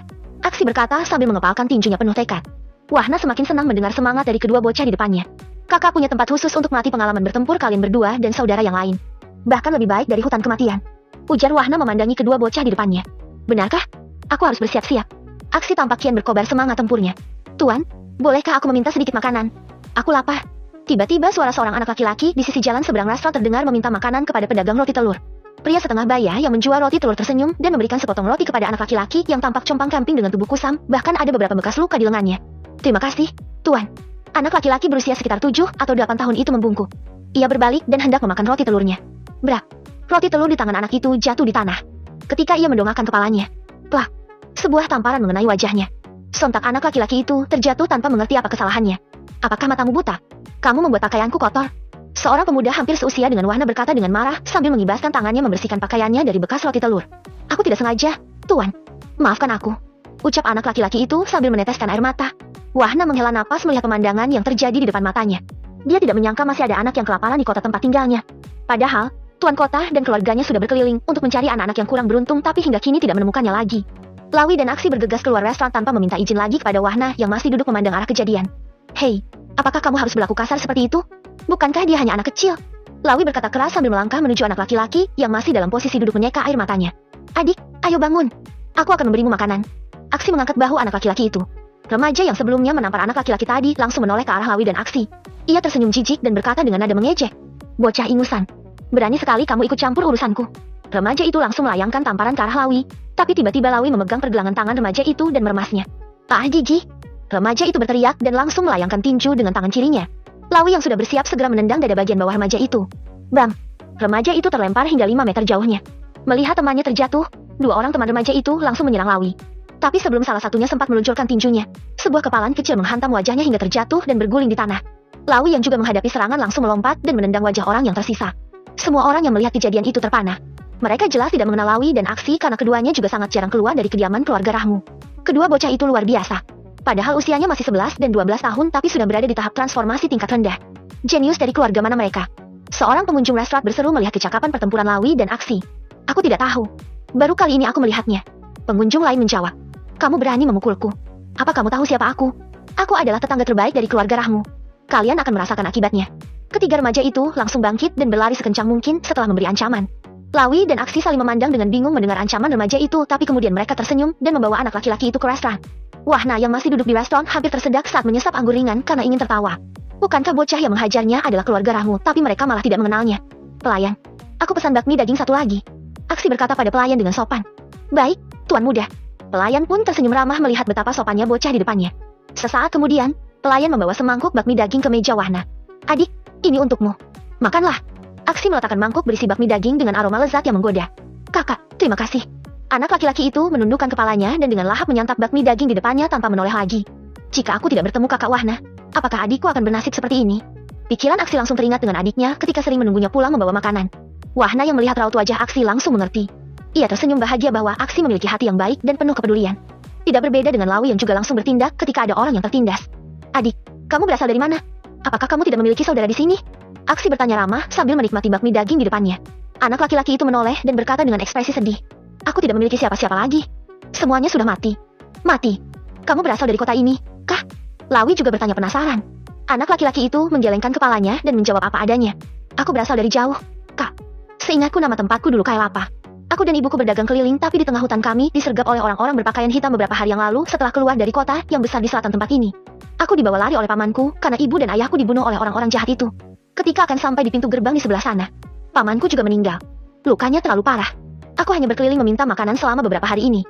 Meski kadang tidak makan sama sekali. Anak laki-laki itu menyeka air matanya dengan tetap melahap bakmi daging di depannya, seolah ia takut tidak memiliki kesempatan lagi untuk makan. Kelompok keluarga Wade memang benar-benar biadab, pikir Wahna mengutuk keluarga Wade di hatinya. Mata Aksi dan Lawi memerah. Aksi lantas menatap Wahna dengan ekspresi memohon. Melihat ini Wahna tersenyum dan menganggukkan kepalanya. Adik, apakah kamu mau tinggal bersamaku? Kamu tidak perlu lagi meminta makanan. Aksi berkata menatap anak laki-laki di sampingnya. Mendengar ini, anak laki-laki itu menghentikan rahangnya yang sebelumnya masih mengunyah daging. Ia menoleh ke arah Aksi, menyeka mulut dan air matanya. Berdiri lalu berlutut di depan Aksi seraya berkata, "Kakak, terima kasih." Aksi yang terkejut langsung mengangkat anak laki-laki itu. Aksi memeluk anak itu dengan erat. Jelas Aksi tidak bisa membayangkan jika hal ini terjadi dengan adiknya, Akse. "Jangan berterima kasih padaku. Berterima kasihlah kepada kakakku." Aksi menunjuk ke arah Wahna. Wahna tersenyum dan mengusap kepala anak itu. "Siapa namamu?" "Namaku Wahna. Ini Aksi dan ini Lawi." "Aku Sila, Kak." Jawab anak itu menyebut namanya. Sila sekarang tidak sendirian lagi. Sila akan memiliki banyak saudara. Ucap Wahna dengan hangat. Tanpa ragu-ragu, Sila memeluk Wahna yang duduk di dekatnya berdiri.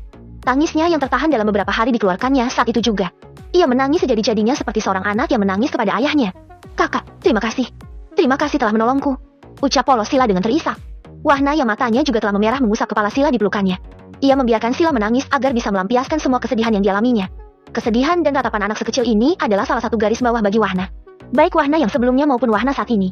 Setelah memesan beberapa porsi bakmi daging lagi, Wahna dan ketiga anak itu langsung menuju toko pakaian. Sila yang mendapatkan begitu banyak pakaian hanya memegang tangan Wahna dengan erat. Ia tidak tahu harus berkata apa dengan ketiga orang yang baru dikenalnya, tapi memperlakukannya seolah ia adalah saudara kandungnya. Tiba di kediaman keluarga Rahmu, Sila langsung dibawa ke rumah harapan. Aksi dan Lawi menceritakan semua yang terjadi di restoran termasuk apa yang dialami Sila. Ayudhya, Rida, Sani dan keluarga Paman Wiji tidak bisa menahan kesedihan. Air mata mereka tidak berhenti meski mereka tidak ingin menangis. Mereka tidak bisa membayangkan anak seusia Sila telah mengalami hal yang begitu menyedihkan. "Sila, mulai sekarang panggil aku ibu." Ayudhya menyeka air matanya dan memeluk bocah laki-laki di depannya yang berdiri menunduk. Sila yang merasakan kehangatan seorang ibu tak pelak menangis lagi. Ia dengan jelas melihat bagaimana ibu dan ayahnya dibunuh tepat di depan matanya. "Namaku Akse. Aku suka berlatih pedang. Apakah kau juga ingin berlatih pedang?" Akse yang berada di samping Rida menghampiri Sila yang menyeka air matanya. Sila menoleh dan mengangguk. "Namaku Sila." Melihat kedua bocah yang hanya selisih 1 tahun itu meninggalkan aula tengah rumah harapan, Rida menyeka air matanya. Ia menatap Wahna. "Tuan muda, terima kasih. Kedua putraku masih beruntung dibandingkan dengan Sila." Wahna tersenyum. "Ibu, sekarang tidak perlu lagi ada ucapan terima kasih tentang hal-hal sebelumnya. Semua karena kita bersaudara. Keluarga ini adalah keluarga kita semua." Baru saja Wahna mengatakan itu, Lawi datang bersama Aksi. "Kakak, saudara-saudara yang berada di tahap transformasi sudah berkumpul di halaman depan." Melihat semua anak-anak sedang berkumpul dan membawa senjata, Ayudhya dan yang lainnya menjadi sedikit bingung. "Wahna, mau kemana anak-anak ini?" Ayudhya bertanya penasaran. "Berlatih. Ibu tenang saja, semuanya aman." Jawab Wahna lalu membagikan 10 cincin penyimpanan kepada semua anak. "Kalian sudah bisa menyalurkan energi. Jadi gunakan cincin ini untuk meletakkan barang-barangmu." Ucap Wahna kepada semua anak. "Kakak akan membawa kalian ke sebuah tempat di mana banyak binatang buas yang kuat. Tidak perlu takut karena kakak akan mengawasimu." Sambung Wahna. Baik Ayudhya dan orang dewasa lainnya langsung terkejut. "Wahna, bagaimana mungkin kamu membawa mereka ke tempat yang menakutkan? Mereka masih kecil." Tolak Ayudhya mendengar apa yang dikatakan Wahna. Wahna kembali tersenyum. "Ibu, aku akan membawa mereka ke ruang dimensi khusus. Jika nyawa mereka terancam, maka mereka akan dikeluarkan dari ruang dimensi secara otomatis tepat di halaman ini." Mendengar ini, Dayu yang sejak tadi diam dan menyeka air matanya langsung melongo. "Kamu punya ruang dimensi?" "Kebetulan," jawab Wahna singkat. "Kebetulan." Dayu mengulangi jawaban Wahna yang membuatnya kesal dan langsung mencubit pinggang Wahna. Ayudhya dan yang lain langsung tersenyum melihat adegan lucu kedua remaja di depannya. Wahna kemudian berkata dalam pikirannya, "Cermin transformasi, buka pintu untukku." Seketika seberkas cahaya merah persegi keluar dari lambaian tangan kiri Wahna. Cahaya itu kemudian membesar dan membentuk layaknya sebuah pintu. "Nah, kalian boleh masuk sekarang. Nanti sore, kakak akan mengeluarkan kalian semua. Jika kalian tiba-tiba muncul di halaman ini, berarti kalian terbunuh di dalamnya. Ayo semangat berlatih." Wahna menjelaskan sedikit dan memberi semangat juang kepada anak-anak di depannya. Semua anak tampak bersemangat. Mereka benar-benar tidak sabar untuk bertempur. Lawi dan Aksi adalah orang pertama yang memasuki pintu ruang dimensi diikuti oleh anak-anak yang lain. Melihat anak-anak yang telah menghilang dari pandangan semua orang, Ayudhya kembali menatap Wahna. "Apakah kamu yakin anak-anak akan kembali?" Baru saja Ayudhya berkata, seorang anak muncul di mana pintu ruang dimensi sebelumnya dibuka. "Kakak, maaf. Ketika aku baru sampai, aku langsung diterkam harimau." Anak laki-laki seumuran Lawi berkata dengan sedih. Wahna tersenyum lalu melambaikan tangannya. "Kamu boleh masuk kembali." Setelah anak di depan mereka menghilang dalam kotak cahaya, Wahna berkata kepada ibunya, Apakah sekarang ibu percaya? Ibu percaya. Ibu selalu percaya. Sahut Ayudhya tersenyum hangat. Kakak. Tisi yang muncul dari samping rumah pribadi Ayudhya memanggil. Wahna menoleh dan tersenyum sambil berseru. Hei, peningkatan kultivasimu luar biasa. Tisi tidak menjawab dan langsung memeluk Wahna. Kakak, terima kasih. Wahna mengusap punggung Tisi dan berkata dengan lembut. Selamat ya, sudah berada di tahap penyempurnaan Ki. Adik, kapan kamu datang? Tiba-tiba Wina, Moni dan Noya juga muncul dari samping kediaman Wahna. Tentu saja mereka baru keluar dari menara kultivasi. Melihat peningkatan luar biasa dari para sepupunya, Wahna tersenyum gembira. Selamat, sudah berada di tingkat tinggi penyempurnaan Ki, Kak Noya. Akhirnya berada di tahap penyempurnaan roh. Ucap Wahna tersenyum senang. Ini semua berkatmu. Terima kasih. Noya membungkuk sedikit ke arah Wahna. Adik, lihat. Wina langsung mengeluarkan sayap hijaunya. Meski tidak seindah sayap Wahna, lebar sayap Wina sudah mencapai 3 meter tiap sayap. Wahna menunjukkan jempolnya. Sudah mencoba untuk terbang? Tanpa menjawab pertanyaan Wahna, Wina langsung meluncur ke udara. Beruaak. Buk. Bab ke-131. Wahna menunjukkan jempolnya. Sudah mencoba untuk terbang? Tanpa menjawab pertanyaan Wahna, Wina langsung meluncur ke udara. Beruaak. Buk. Aduh. Aduh. Sialan. Kenapa sulit sekali menyimbangkannya? Gerutu Wina yang terjatuh karena menabrak dahan pohon yang berada di sebelah rumah harapan sambil mengelus dahinya berulang kali. Setelah hening sejenak, sontak semua orang tertawa terbahak-bahak tidak terkecuali Wahna. Dayu dan Tisi menutupi mulut mereka karena mereka belum mengenal siapa Wina. Adik, kenapa kamu malah ikut tertawa? Kamu harus mengajariku mengontrol cara terbang. Wina yang bangkit langsung berkata dengan cemberut. Makanya, jangan pamer. Noya berkata dengan tawa yang tersisa. Memang kamu sudah bisa menggunakan elemen apimu? Wina langsung menyalak tanpa disadari dia menyebut kata elemen. Dayu tertegun sejenak dan menoleh ke arah Wahna. Keluarga ini memiliki elemen api juga. Ya dewa, ini keluarga langka. Gumam Dayu di dalam hatinya. Noya tersenyum mengejek. Tentu saja aku bisa. Aku sudah melatihnya dengan keras. Noya menjulurkan tangan kanannya dan mengalirkan energi beserta elemen api yang dimilikinya. Ketika cahaya merah keemasan mulai muncul di telapak tangannya, tiba-tiba suara ledakan kecil bergema di halaman rumah harapan. Boom! Suasana menjadi hening kembali. Beberapa orang langsung menuju rumah harapan termasuk ketiga paman Wahna. Asap hitam mengepul dari tubuh Noya. Ketika asap hitam menipis dan menampakkan wujud Noya, sontak semua orang kembali tertawa terbahak-bahak bahkan lebih keras dari sebelumnya. Semua orang melihat tubuh Noya penuh dengan noda hitam seolah baru saja tersambar petir. Pakaiannya penuh dengan sobekan dan rambutnya acak-acakan dan ada sedikit asap putih yang masih keluar dari kepalanya. Wina dan Mori langsung memegangi perut mereka karena tertawa yang terlalu keras. Aduh, kamu sialan. Perutku sakit. Hahaha. Wina berkata sambil berjongkok menunjuk Noya yang wajahnya penuh noda hitam. Noya langsung meninggalkan rumah harapan untuk membersihkan diri tanpa mengucapkan apapun. Hahaha. Dia mengejekku ternyata dia sendiri lebih parah. Wina berkata penuh kemenangan. Ayudhya dan yang lainnya juga tertawa. Awalnya mereka hanya tersenyum tapi setelah melihat bagaimana penampilan Noya, tawa mereka sudah tidak bisa ditahan lagi. Adik, siapa ini? Apakah mereka calon iparku? Wina langsung bertanya tentang Dayu dan Tisi yang berada di samping Wahna. Sebelum Wahna menjawab, Ayudhya tersenyum dan berkata, mereka memang calon iparmu. Dayu dan Tisi langsung menunduk dengan pipi yang sudah memerah hingga menjala ke telinga. Kalian berdua cantik sekali. Apakah adik sepupuku gemar merayumu? Wina menggoda Dayu dan Tisi. Wahna mengabaikan goda Wina dan berkata, Kak Wina, Kak Moni. Ini bernama Tisi dan ini bernama Dayu. Tisi akan tinggal di sini bersama kita. Jadi Tisi juga keluarga kita dan namanya adalah Tisi Rahmu. Moni sedikit terkejut. Apakah kalian sudah menikah? Bukan. Panjang ceritanya. Nanti Tisi sendiri yang akan menceritakan bersama ibu. Sahut Wahna. Lalu adik iparku yang ini. Wina menunjuk Dayu. Dayu dan aku adalah murid akademi yang sama.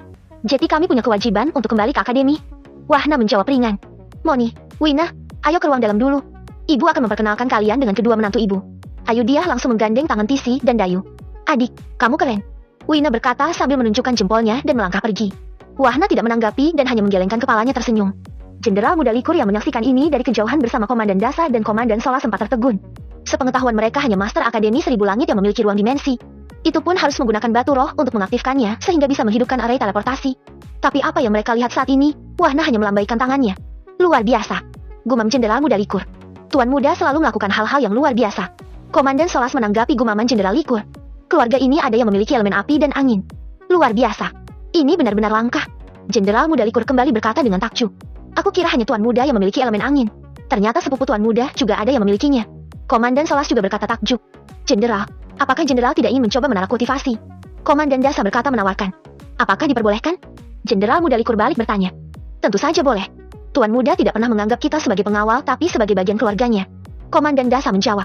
Aku sebaiknya berkeliling dulu di sekitaran kediaman keluarga ini untuk mengenal medan. Ucap Jenderal muda Likur yang langsung melesat dari tempatnya. Malam hari, semua orang berkumpul di halaman gedung pelatihan. Temaram cahaya bulan menambah suasana akrab ditemani beberapa api unggun dengan aroma lezat daging yang dipanggang di atasnya. Semua anak tampak bersemangat. Mereka saling bercerita bagaimana melawan binatang buas yang kuat dan menakutkan di dalam ruang dimensi. Saudara sepupu Wahna yang mendengarkan tentu terkejut dengan apa yang diceritakan anak-anak rumah harapan. Mereka mengira Wahna mengizinkan anak-anak pergi berlatih di hutan kematian. Adik, apakah kamu mengizinkan mereka berlatih di hutan itu? Moni bertanya dengan tatapan aneh. Wahna tertawa kecil dan berkata, tidak. Mereka berlatih di ruang dimensi. Ruang dimensi?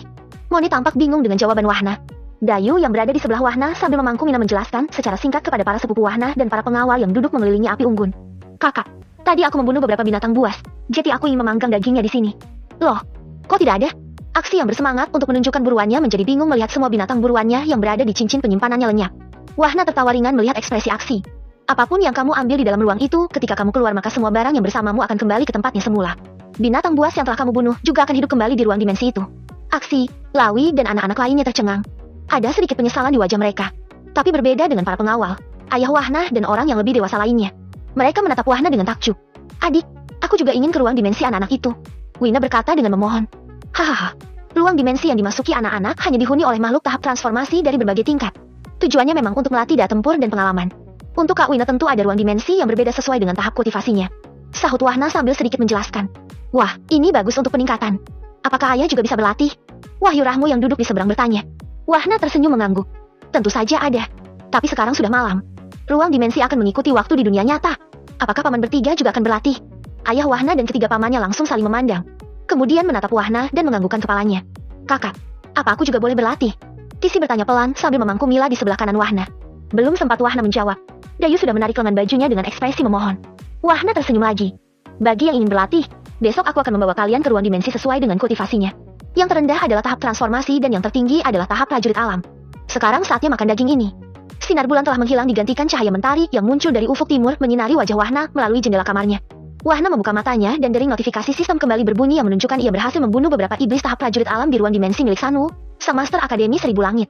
Wahna tersenyum dan bergegas bangkit membersihkan diri sesuai dengan kebiasaannya. Tok, tok, tok, tok. Suara ketukan pintu kamar Wahna terdengar. Ayudiah memanggil Wahna. Wahna, ayah dan pamanmu sudah menunggu. Sebentar, Bu. Sahut Wahna yang masih mengenakan pakaian. Begitu Wahna keluar rumah, tampak ayah dan ketiga pamannya sedang duduk di teras rumah. Apakah akan berlatih sekarang? Tanya Wahna dengan sedikit membungkuk. Wahyu dan tiga orang lainnya segera berdiri dan mengangguk. Melihat ini, Wahna langsung melambaikan tangannya. Muncul cahaya berwarna hijau tua dari telapak tangan Wahna. Ketika cahaya itu membesar, tampak membentuk sebuah pintu setinggi pintu rumah pada umumnya. Ayah dan paman bisa masuk sekarang. Ucap Wahna ramah. Wahna melangkah ke rumah harapan setelah ayah dan pamannya menghilang. Ia melihat para sepupunya telah berkumpul, termasuk Mori dan Diman yang baru keluar dari menara kultivasi. Adik, aku juga ingin berlatih seperti yang dikatakan saudara yang lain. Mori langsung menyapa sekaligus meminta ketika melihat Wahna memasuki halaman rumah harapan. Wahna tersenyum. Tentu saja. Apalagi Kak Mori sudah mencapai penyempurnaan roh dengan Kak Diman. Adik, terima kasih. Ini semua karenamu. Tegas Diman seraya membungkuk sedikit. Wahna kemudian memasukkan semua orang ke ruang dimensi sesuai dengan tingkat kultivasinya. Hanya butuh 2 atau 3 menit. Ramai orang di halaman rumah harapan menjadi sepi. Kakak, aku juga ingin berlatih seperti Kak Aksi. Aksa yang duduk di sudut halaman bersama Sila berkata dengan ekspresi memohon.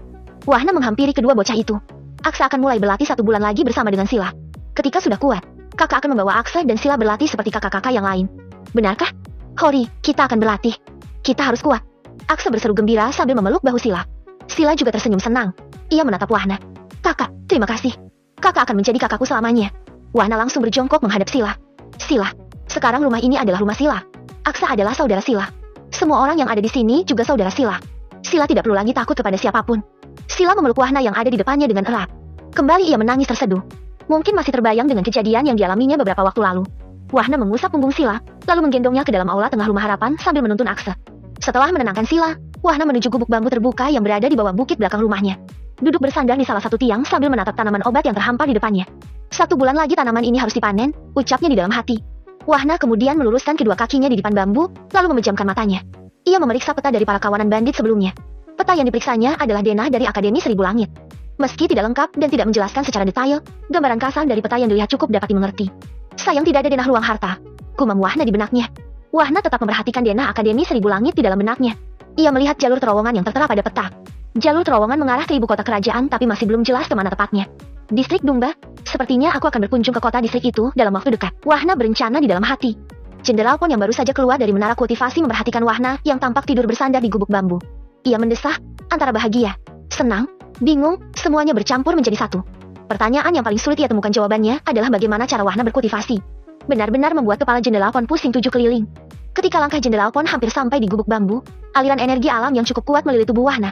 Energi itu berputar dengan cepat masuk ke dalam tubuh Wahna. yang membuat Jenderal Pon semakin bingung. Ia melihat Wahna tersenyum dengan mata terpejam. Tidak ada ekspresi ketegangan atau apapun yang sepantasnya dilakukan oleh seorang kultivator. Bang! Suara ledakan teredam terdengar dari dalam tubuh Wahna. Mata Jenderal Pon langsung membelalak. Mulutnya terbuka lebar hingga bisa dimasuki telur angsa. Bocah gila ini menerobos. Menerobos dengan sikap santai seperti itu. Gumam hati Jenderal Pon tidak bisa disembunyikan dari ekspresinya. Bocah gila. Kamu menerobos lagi? Jenderal Pon akhirnya membuka suaranya. Wahna yang tadinya masih tenggelam mendengar notifikasi sistem karena membunuh beberapa iblis di dalam ruang dimensi yang memenuhi poin pengalamannya, langsung tersadar. Ia membuka matanya dan tersenyum kepada Jenderal Pon. Menurunkan kakinya dan mengambil teko teh di sebelahnya. Tetua, mari minum teh dulu. Bagaimana kamu bisa menerobos sesantai itu? Apa kamu tidak khawatir proses penerobosan akan gagal? Jenderal Pon tetap penasaran dengan cara Wahna menerobos. Terlalu mustahil baginya untuk percaya. Tapi semuanya terjadi begitu saja di depan matanya. Wahna menoleh dan menanggapi sambil mengangkat bahu. Tiba-tiba menerobos. Aku tidak pernah mempersiapkan apapun. Hanya menerobos. Biasa saja. Tidak perlu terkejut seperti itu. Mulut Jenderal Pon semakin ternganga. Ia benar-benar bingung dengan jawaban Wahna. Sangat tidak mungkin bagi seorang kultivator tidak mempersiapkan diri ketika akan menerobos. Karena selalu ada tanda-tanda yang ditunjukkan di dalam aliran energi pada meridian dan dantian. Tetapi Wahna, ia menerobos sambil rebahan menikmati semilir angin. Otak Jenderal Pon serasa berhenti bekerja, seolah semua pengetahuan yang ia ketahui tentang kultivasi benar-benar tidak berguna di depan bocah usia 16 tahun ini. Apalagi mendengar kalimat terakhir Wahna, ingin rasanya ia memarahi dan memukuli pantat Wahna berulang kali. Jenderal Pon menarik napas dalam-dalam. Ia menenangkan pikirannya dan berusaha tetap tenang meskipun batinnya menolak dengan keras apa yang baru saja ia saksikan. Selamat, tetua. Sudah naik tingkat. Wahna tersenyum ke arah Jenderal Pon. Jenderal Pon akhirnya ikut tersenyum malu-malu. Teman kecil, terima kasih sudah mengizinkanku menggunakan menara kultivasi. Wahna langsung tertawa hangat. Hahaha. Tetua sudah aku anggap seperti kakekku sendiri. Kapanpun tetua akan menggunakannya, maka gunakan saja sepanjang ruangannya tersedia. Aku tidak akan mencabut izin jiwa untuk melihat dan memasuki menara itu. Jenderal Pon sedikit tertegun dan menatap Wahna penuh terima kasih. Ada perasaan hangat di hatinya ketika mendengar apa yang dikatakan Wahna. Lalu ia bertanya dengan penasaran. Dari mana kamu mempelajari tentang menara kultivasi? Wahna menjawab ringan. Hanya ide sesaat dan muncul begitu saja. Ide sesaat. Lalu, siapa yang membuat formasi rumit di menara itu? Jenderal Pon kembali bertanya. Wahna tersenyum tapi tidak menjawab pertanyaan Jenderal Pon. Melihat ini, Jenderal langsung berasumsi. Jangan katakan bahwa kamu yang membuat semua formasi itu. Wahna kembali menyandarkan punggungnya di tiang bambu dan berkata tanpa mengubah ekspresi tenangnya. Memang aku yang membuatnya. Tapi butuh persiapan yang cukup lama. Mata Jenderal Pon kembali membelalak. Kepalanya menjadi lebih pusing. Ia telah hidup hampir 5.000 tahun tapi baru kali ini melihat dengan mata kepalanya sendiri ada seseorang ahli formasi semuda bocah di depannya. Selain itu, lari formasi yang ia lihat di menara kultivasi sangat jauh berbeda dengan yang pernah ia lihat di daratan wajah. Jenderal Pon kembali menenangkan pikirannya dan bertanya lagi. Kata tetua balai Rei, kamu belajar formasi Rei karena mimpi. Apakah benar? Wahna hanya mengangguk sebagai jawaban. Jenderal Pon langsung terdiam. Tidak lagi ingin bertanya apapun. Semua yang dilihatnya terlalu aneh dan di luar imajinasinya. Tetua, aku berencana membuat pasukan elit di akademi kita dengan pelatihan khusus. Para murid yang pernah mengikuti kompetisi tentu memiliki pengalaman dalam menjalankan strategi. Jadi, mereka akan memilih dan melatih para murid sesuai dengan keahlian masing-masing. Wahna tiba-tiba menyampaikan ide yang telah ia rencanakan sejak lama. Bab ke-132. Tetua, aku berencana membuat pasukan elit di akademi kita dengan pelatihan khusus. Para murid yang pernah mengikuti kompetisi tentu memiliki pengalaman dalam menjalankan strategi. Jadi mereka akan memilih dan melatih para murid yang sesuai dengan keahlian masing-masing. Wahna tiba-tiba menyampaikan ide yang telah ia rencanakan sejak lama. Tetua Pon yang selesai dengan keterkejutannya langsung terpana. Pasalnya, membuat murid Akademi Buana Raya menjadi handal adalah cita-citanya, tapi hanya sebatas peningkatan kultivasi. Sedangkan Wahna lebih cenderung memadukan kultivasi dan strategi. Aku setuju. Sampai di akademi, kita akan bicarakan hal ini dengan Master. Sahut Jenderal Pon dengan wajah sangat bersemangat. 3 hari berlalu dengan cepat. Selama 3 hari ini pula, Wahna hanya menghabiskan waktunya di kebun belakang bersama 4 bocah kecil yang terus mengekor kemanapun Wahna melangkah. 2 gadis cilik dan 2 pemuda cilik yang kerap kali tidak ingin jauh dari sisinya. Wahna juga memberi kakeknya banyak koin emas untuk mendukung keluarga dan pembangunan perumahan yang belum selesai. Dan yang tidak pernah ia lupakan adalah ibunya. Tumpukan koin emas yang tertata rapi di dalam cincin penyimpanan, ia serahkan untuk ibunya. Begitu juga dengan keluarga Rumah Harapan, para pengawal dan para pelayan keluarga. Wahna, ingat, kamu harus selalu berhati-hati. Pesan Ayudiah yang memeluk putranya. Wahna mengangguk dan tersenyum hangat. Ayudiah kemudian mengalihkan pandangannya ke arah Dayu. Bantu aku menjaganya. Wajah Dayu memerah dan hatinya sangat bahagia memeluk Ayudiah dengan hangat penuh sukacita. Kakak, hati-hati. Tisi langsung memeluk Wahna dengan erat. Enggan untuk berpisah. Tidak perlu bersedih. Aku pasti kembali dan selalu kembali. Ucap Wahna sambil menyeka air mata Tisi yang sudah mengalir sejak tadi. Di sudut yang tidak terlalu jauh, Sila yang berdiri di sebelah Aksi dan Akse menatap Wahna tanpa berkedip. Ia tidak mengatakan apapun melihat Wahna berpamitan. Wahna menoleh ke arah Sila lalu berjongkok memandang Sila. Melihat ini, Sila langsung berlari dan memeluk Wahna. Kakak, aku berjanji akan terus berlatih. Aku ingin menjadi kuat. Aku ingin membantumu. Aku ingin mengikutimu. Sila langsung mengucapkan banyak kalimat dengan suara terisak. Wahna mengusap kepala Sila dan berkata lembut. Tepati janji Sila kepada kakak. Sila mengangguk sambil menyeka air matanya. Setelah mengucapkan beberapa kata perpisahan dengan kedua gadis cilik yang sangat enggan ditinggalkan, Wahana terbang menunggangi burung elang hitam raksasa bersama Dayu dan Jenderal Pon. Adik ipar, aku dan Moni akan ke pusat kota. Ayo ikut denganku. Aku akan memperkenalkanmu tentang kota ini. Wina langsung menggandeng lengan Tisi menuju gerbang. Komandan Dasa yang melihat ini segera memberi perintah pengawalan kepada beberapa orang anak buahnya. Oh no loh. Akademi Surgawi. Apa yang direncanakan Sanmu sebenarnya? Memberi tuduhan begitu saja kepada murid-murid kita tanpa ada bukti. Ya Mami, Master Akademi Surgawi berkata di depan para tetua. Jelas terdapat kemarahan dan tanda tanya dalam nada suaranya. Tetua Hunbi menanggapi. Sejak awal, mereka selalu melakukan hal licik dan sering menggunakan kita dalam menjalankan rencananya. Tapi keuntungan selalu mereka yang mendapatkannya. Tetua yang lain menganggukkan kepalanya, tanda sepakat dengan apa yang diutarakan Tetua Hunbi. Contoh yang paling dekat adalah kompetisi beberapa waktu lalu, murid-murid dari Akademi Seribu Langit justru menyerang murid-murid kita meskipun mereka sudah tahu bahwa orang yang mereka serang adalah murid-murid dari Akademi Surgawi. Selain itu, kita juga dimanfaatkan dalam pemberian hadiah yang mana semua berasal dari Akademi kita. Tetua Bisku menambahkan. Sialan Sanwu ini. Dia sengaja mencari masalah karena menderita kerugian besar akibat kehilangan area pertokoan yang dia pertaruhkan sebagai hadiah utama. Master Akademi berkata dengan geram. Master, beberapa orang dari Akademi Seribu Langit ingin bertemu. Lapor orang murid penjaga gerbang berdiri di pintu aula pertemuan. Suruh mereka masuk. Perintah Master Akademi dengan enggan dan kesal. Masuk ke ruang aula utama Akademi Surgawi, Tetua Namo bersama Nilce langsung duduk di kursi pertemuan tanpa mengucapkan salam ataupun menunggu dipersilakan. Begitu juga dengan keempat murid perguruan langit yang berdiri di belakang Tetua Namo.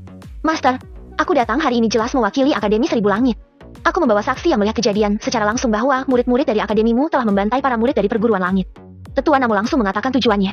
Ada tuduhan yang jelas terpapar dari kalimat yang diucapkan. Keempat murid yang berdiri di belakang Tetua Namo segera menceritakan kejadian yang mereka lihat di masing-masing perguruan cabang tempat mereka ditugaskan. Master Akademi Surgawi dan para tetua yang mendengarkan mengerutkan kening. Cerita keempat murid itu seolah dilakukan oleh orang sama dan dalam waktu yang tidak jauh berbeda. Padahal, letak dari masing-masing perguruan cabang membutuhkan waktu tempuh setidaknya 1 hari penuh dari satu kota ke kota lainnya dengan cara terbang tanpa henti. Dari apa yang murid-muridmu katakan, menunjukkan bahwa pelakunya adalah orang yang sama. Tapi bagaimana kalian bisa menjelaskan waktu kejadian yang nyaris hanya beberapa jam kemudian antara satu kota dengan kota yang lainnya? Master Akademi berkata sambil tersenyum dingin. Sepertinya kalian sengaja mengarang cerita tapi tidak memiliki cara yang bagus menyampaikannya. Tetua Hunbi menimpali kalimat Master Akademi yang menyebabkan semua tertua yang hadir tertawa mengejek. Tetua Namo sedikit tertegun. Ia baru menyadari bahwa interval waktu antara kejadian yang satu dengan kejadian lainnya terlalu pendek dan sangat tidak mungkin dilakukan oleh orang yang sama dengan waktu yang hampir bersamaan. Tapi, mau tidak mau dia harus menjaga kehormatan Akademi Seribu Langit dan juga kehormatan dirinya sendiri di depan semua petinggi Akademi Surgawi. Selain itu, jawaban dari keempat murid itu jelas pelakunya adalah murid Akademi Surgawi yang terbukti dari pakaian dan lencana yang digunakan. Belum lagi ada pengakuan secara langsung dari murid Akademi Surgawi ketika selesai membantai murid-murid perguruan langit. Tetua Namo segera menyangkal dengan ekspresi yang lebih dingin dari sebelumnya. Mengarang cerita, kalian sengaja mengirim beberapa murid dengan penampilan yang sama di perguruan cabang dan seolah dilakukan oleh orang yang sama. Jika kalian tidak menyerahkan murid-murid itu kepada kami dan memberi kompensasi atas kehilangan murid kami, maka kalian tahu sendiri akibatnya. Baik Master Akademi maupun para tetua Akademi Surgawi seketika menjadi berang. Emosi mereka meledak atas tuduhan tanpa dasar dari Tetua Namo. Ketika Master Akademi Surgawi hendak berdiri, seorang murid memasuki aula untuk melapor. Itu dia. Dia. Ya, benar dia. Seorang murid yang berdiri di belakang Tetua Namo langsung berseru sambil menunjuk ke arah murid yang baru saja melewati pintu aula. Benar. Aku juga melihat dia. Dia yang memenggal kepala ketua cabang. Tidak salah lagi. Dia yang melakukannya. Ketiga murid di belakang Tetua Namo juga berseru dengan makna kalimat yang sama. Master Akademi Surgawi dan para tetua saling memandang satu sama lain. Mereka tidak habis pikir dengan keempat murid yang menuduh muridnya itu begitu saja. Si Jiwei selalu berada di Akademi Surgawi selama ini. Bagaimana kalian bisa menuduhnya? Tetua Hunbi langsung membelah. Ia merasa bahwa orang-orang dari Akademi Seribu Langit berusaha menekan Akademi Surgawi dengan cara yang benar-benar mencicikan ini. Tetua Namo yang melihat reaksi dari para murid di belakangnya langsung tersenyum puas. Dia kemudian berkata dengan mantap. Kalian tidak perlu mengelak lagi. Semuanya sudah jelas. Setelah mengatakan itu, Tetua Namo langsung melayangkan pukulan ke arah si Jiwei yang masih berdiri mematung tidak mengerti apa yang terjadi. Tapi sebelum pukulan itu mengenai dada si Jiwei, Tetua Hunbi langsung bereaksi cepat. Ia melompat dan mengibaskan tangannya untuk menghalau serangan energi dari Tetua Namo. Jika kamu bertindak macam-macam di akademiku, aku berjanji demi langit dan bumi, kamu tidak akan pernah meninggalkan Akademi Surgawi hidup-hidup. Tetua Hunbi berkata dengan keras sambil menunjuk ke arah Tetua Namo. Raut amarah terlukis jelas di wajah Tetua Hunbi. Merasa situasi dan posisinya tidak menguntungkan, Tetua Namo langsung melangkah keluar pintu aula dan berkata tegas. Kalian akan menanggung akibatnya. Ayo pergi. Si Jiwei yang tidak mengerti sama sekali apa yang terjadi hanya berdiri diam di tempatnya. Ia bingung dan tidak tahu harus mengatakan apa dan berbuat apa. Tetua, apa yang terjadi? Tanya si Jiwei kepada Tetua Hunbi yang masih berdiri di depannya. Tetua Hunbi menghela nafas. Mereka menuduhmu telah melakukan pembantaian dan perampokan kepada 4 cabang perguruan langit di distrik Jarangasi. Si Jiwei langsung tercengang. Ia berkata dengan tergagap. Baba bagaimana mungkin? Aku belum pergi kemanapun sejak kompetisi berakhir. Mereka hanya mencari-cari alasan saja. Kita semua tahu kamu tetap di akademi ini selama ini. Tetua Bisku juga berkata dan menenangkan si Jiwei yang terlihat syok di mimik wajahnya. Sialan. Mereka benar-benar ingin menekan kita. Panggil semua murid yang mengambil misi untuk kembali. Aku khawatir mereka akan menyerang akademi kita dalam waktu dekat. Master Akademi segera memberi perintah. Dimengerti, Master. Semua tetua langsung berkata serempak. Oh no loh. Akademi Buana Raya. Burung elang hitam terbang sangat cepat. Tidak seperti burung jalak raksasa yang harus menempuh lebih dari 2 minggu perjalanan dari kota Raga naik ke Akademi Buana Raya. Burung elang hitam hanya butuh waktu kurang dari 10 hari. Meski begitu, tetap saja sangat membosankan bagi Wahna yang mampu menempuh waktu hanya 3 hari dengan teleportasi. Itu pun masih ada jeda dengan beberapa kali berhenti untuk mengamati. Tiba di gerbang akademi, Dayu dan Tetua Pon kembali ke rumah bambu. Sedangkan Wahna langsung menuju pelataran luar. Saudara Wahna, kembali. Murid yang menjaga pintu gerbang pelataran luar segera berseru kencang. Ada nada kegembiraan dalam suaranya. Semua murid yang sedang berlatih segera menghentikan aktivitasnya dan bergegas ke halaman tengah pelataran. Kenapa kamu malah seperti artis begini? Pikir Wahna di dalam hati. Saudaraku, selamat datang kembali. Sapa beberapa murid mengucapkan salam seraya tersenyum hangat. Begitu juga dengan murid-murid lainnya yang sedikit membungkuk dari kejauhan sebagai tanda ucapan salam. Wahna tersenyum mengangguk kepada semua murid, tapi tiba-tiba ada seseorang yang langsung memeluknya dengan erat. Bagaimana? Apakah ada hal yang berbahaya dengan keluargamu? Lucy yang melepas pelukannya dan langsung bertanya. Wahna kembali tersenyum. Tidak ada. Semuanya baik-baik saja dan sudah terkendali. Kita akan makan daging panggang malam ini. Bagaimana? Wahna berkata pelan namun disertai sedikit energi mental sehingga semua murid pelataran luar dapat mendengarnya. Sontak semua murid bersorak gembira. Segera mereka bersiap untuk acara berkumpul yang telah lama mereka tunggu setelah selesainya kompetisi. Saudaraku, terima kasih telah membantu menghilangkan racun di tubuh kami. Misty yang berada di sebelah Wahna berkata sambil membungkuk hormat. Wahna tertawa kecil. Aku hanya membantu sedikit. Selebihnya adalah berkata Tetua Balai Obat. Tapi Tetua Balai Obat mengatakan bahwa semua karenamu. Sanggah Yuni yang berada di samping Misty. Melihat ke arah Yuni, Wahna berkata dengan ekspresi penyesalan. Maaf, aku belum sempat mengantarmu kembali. Tunggu 2 atau 3 hari lagi ya. Tidak perlu lagi. Tetua Sado sudah mengaturnya untuk para murid yang belum kembali selama 4 tahun lebih. Semuanya akan mendapatkan giliran. Yuni berkata sambil mengarahkan jarinya ke arah Tetua Sado yang berjalan mendekat. Salam, Tetua. Wahna dan yang lainnya segera membungkuk sedikit. Tetua Sado tersenyum hangat tapi ketika ia menatap Wahna, ia sedikit mengerutkan alisnya. Teman kecil, kenapa aku tidak bisa melihat kultivasimu lagi? Satu tahap dengan Tetua Sado tapi tingkat rendah. Sahut Wahna dengan jujur sambil tersenyum. Mata Tetua Sado langsung membelalak. Bahkan lebih ekstrim daripada Tetua Pon. Ia tidak tahu harus mengatakan apa dan kenapa setelah mendengar jawaban Wahna. Tetua, terima kasih telah mengakomodasi para murid untuk kembali kepada keluarganya. Wahna membungkuk sedikit dan mengabaikan mata Tetua Sado yang melotot. Tetua Sado menarik napas perlahan dan mencoba menenangkan pikiran dan hatinya. Ia tersenyum dan melambaikan tangannya. Tetua Balai Area yang membuat pengaturannya. Aku hanya mengikutinya saja. Tetapi aku sangat setuju agar para murid juga bisa bertemu keluarga yang mereka tinggalkan sejak lama. Wahna tersenyum ramah. Tetap saja aku harus berterima kasih kepada Tetua Sado karena membantu teman-temanku di pelataran luar ini. Sebelum Tetua Sado mengatakan sesuatu, Wahna kembali berkata, Tetua, jika beruntung maka dalam 1 bulan pasti dapat menembus tingkat ke-7.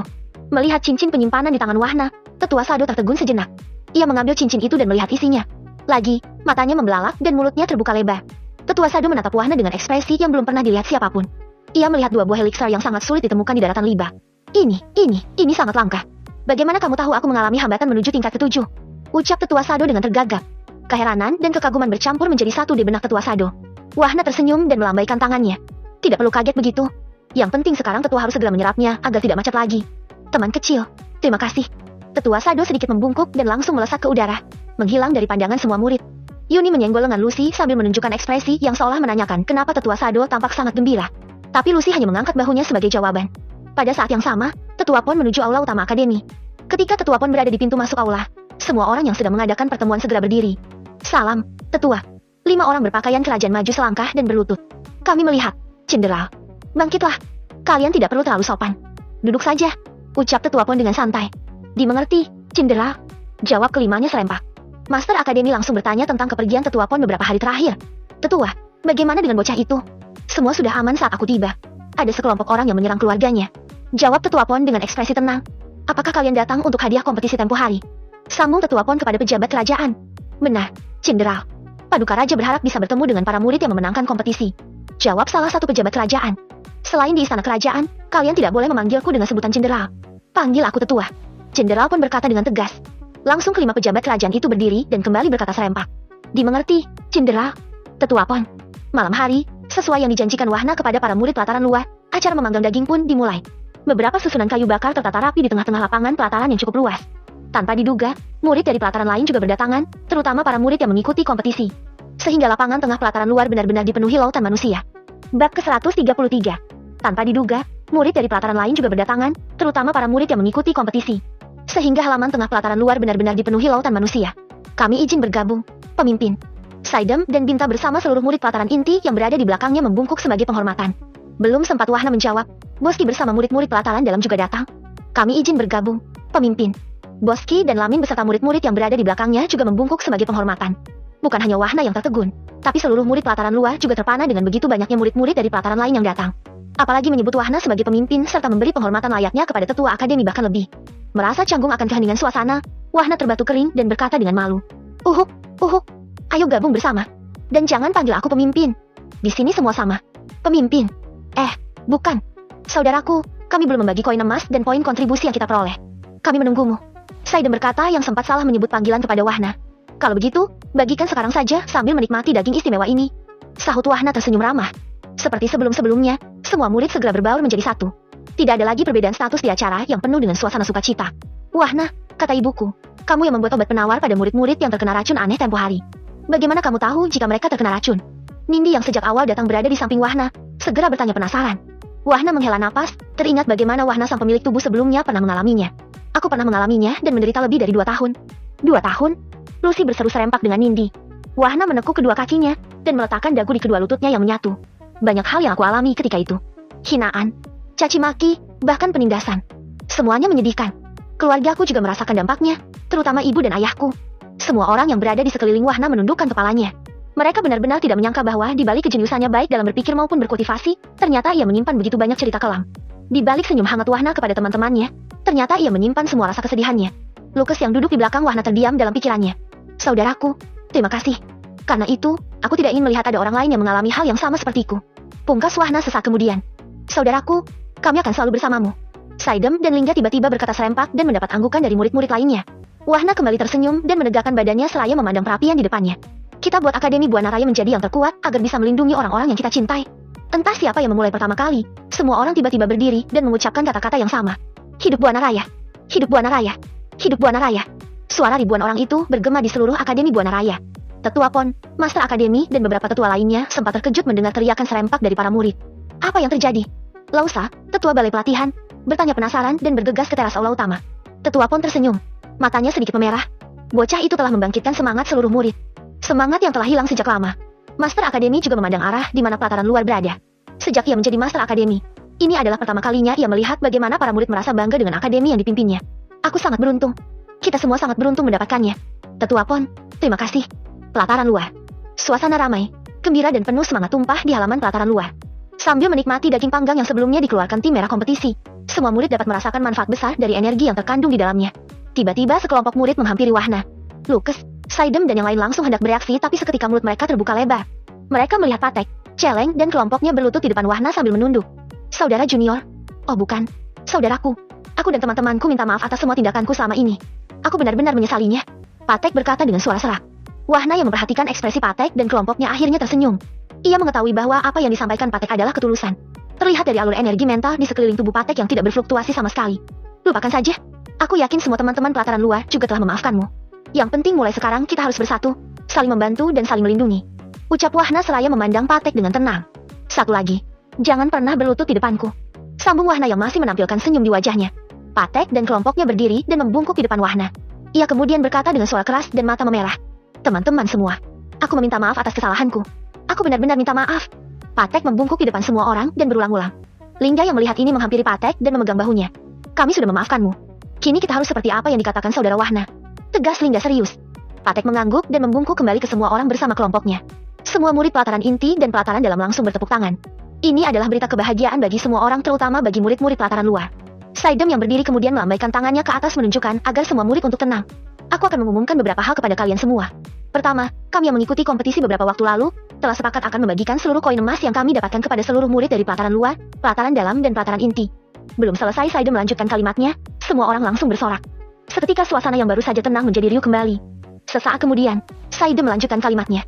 Kedua, dalam kompetisi, kami telah mendapatkan banyak monster buruan dan juga tanaman obat. Semua bahan-bahan berguna kami tukarkan dengan poin kontribusi di balai obat. Kami sepakat untuk membagikan seluruh poin kontribusi kepada seluruh murid. Lagi, semua orang bertepuk tangan dan bersorak gembira. Semua murid tiba-tiba berdiri dan membungkukkan badan ke arah Saidem dan kawan-kawannya. Hidup Buana Raya! Hidup Buana Raya! Hidup Buana Raya! Selanjutnya, harap kepada masing-masing ketua pelataran untuk mendata murid-murid di pelatarannya. Poin kontribusi dan koin emas akan kami serahkan kepada ketua pelataran. Imbu Saidem. Tidak ada murid yang tidak bergembira atas pengumuman Saidem. Semua bersuka cita. Patek yang kini berada tidak jauh di belakang Wahna memandangi punggung Wahna dalam-dalam. Muncul penyesalan yang dalam di hatinya. Murid baru yang usianya jauh di bawahnya mampu membangkitkan semangat ribuan murid. Bukan hanya pelataran luar, tapi hampir seluruh pelataran. Wahna yang masih duduk di dekat perapian menoleh ke belakang dan melambaikan tangannya ke arah Patek sebagai tanda memanggil. Patek yang melihat ini sedikit tertegun, tapi ia langsung berlari dan berjongkok hormat di sebelah belakang Wahna. Adakah yang harus aku lakukan? Patek langsung bertanya. Wahna tersenyum. Tidak. Aku punya beberapa pil ini. Gunakan dengan baik dan jika beruntung, kamu akan menembus tahap prajurit alam dalam 1 atau 2 bulan. Patek mengambil botol giok yang diberikan Wahna. Ketika membuka dan melihat pil di dalamnya, mulut Patek langsung terbuka lebar. Pasalnya, pil yang diberikan Wahna adalah pil dengan harga yang sangat mahal karena tingkat kesulitan dalam pembuatannya. Saudaraku, terima kasih. Aku sudah lama berada di tahap penyempurnaan roh. Terima kasih, terima kasih. Ucap Patek berulang-ulang sambil menundukkan kepalanya. Wahna mengangguk lalu berkata ramah. Jadilah kuat tapi untuk melindungi orang yang lemah dan tentu saja dalam posisi benar. Aku berjanji. Patek berkata sungguh-sungguh. Keesokan harinya, semua murid tampak lebih bersemangat dalam berlatih. Apalagi setelah mendapatkan koin emas dan poin kontribusi dari murid yang mengikuti kompetisi. Miss D, berapa jumlah murid yang masih berada di tahap transformasi? Tanya Wahna yang baru saja tiba di halaman belakang pelataran. Ada sekitar 300 orang. Sejak bantuanmu, beberapa murid sebelumnya telah naik ke tahap penyempurnaan Ki. Jawab Miss D segera. Wahna mengangguk dan merenung sejenak. Coba kumpulkan teman-teman yang mewakili masing-masing tahap kultivasi. Ada yang perlu aku diskusikan dengan mereka. Baik. Miss D menjawab dan langsung bergegas memanggil 3 orang murid. Setelah sedikit diskusi, diketahui bahwa dari 1000 lebih murid pelataran luar, mayoritas berada di tahap penyempurnaan Ki. Sesuai aturan pelataran, seharusnya mereka sudah dapat mengajukan diri untuk masuk pelataran dalam. Namun, sejak Wahna berada di pelataran luar, tidak satupun murid yang mengajukan diri untuk pindah pelataran. Mendengar bahwa Wahna akan membantu pelatihan bertarung mereka di alam nyata, baik Miss D dan ketiga murid sangat antusias. Pengalaman bertarung di dunia nyata sangat dibutuhkan dalam menstabilkan kultivasi maupun memperkokoh pondasi kultivasi. Apalagi tempat berlatih yang dikatakan Wahna adalah ruang dimensi, yang mana keselamatan para murid dapat terjamin 100%. Semuanya akan mendapatkan pelatihan secara bergiliran. Setiap hari ada 10 orang di tiap tahap. Kecuali teman-teman kita yang berada di tahap penyempurnaan roh yang dapat mengikuti pelatihan setiap hari karena mereka hanya ada 6 orang. Ujar Wahna. Wahna, aku juga ingin berlatih. Suara Lucy tiba-tiba muncul dari belakang Wahna yang diikuti Lingga, Moyo, dan lainnya. Wahna menoleh dan berkata, semua akan mendapatkan pelatihan. Beberapa saat kemudian, setelah mengirim para murid berlatih di ruang dimensi miliknya, Wahna dan murid-murid yang mengikuti kompetisi sebelumnya berkumpul di aula utama akademi. Hari ini kita akan ke istana kerajaan untuk bertemu Paduka Raja. Kalian telah memberi berkontribusi besar terhadap akademi ini. Master Akademi membuka percakapan. Bukankah dalam pengumuman hadiah hanya 10 besar saja yang dapat mengikuti jamuan dari Paduka Raja, Master? Rina bertanya dengan hormat. Master Akademi tersenyum. Paduka ingin bertemu kalian semua.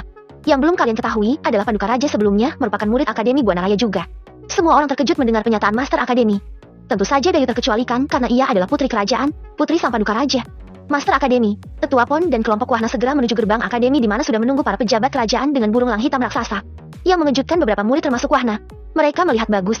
Adik laki-laki Dayu juga telah bersiap bersama para pejabat kerajaan yang tampak sangat hormat kepada Bagus. Kakak ipar, terima kasih telah menolong nyawaku. Sambut Bagus ketika melihat Wahna sambil membungkuk sedikit. Wahna langsung tersenyum canggung. Jangan memanggilku seperti itu.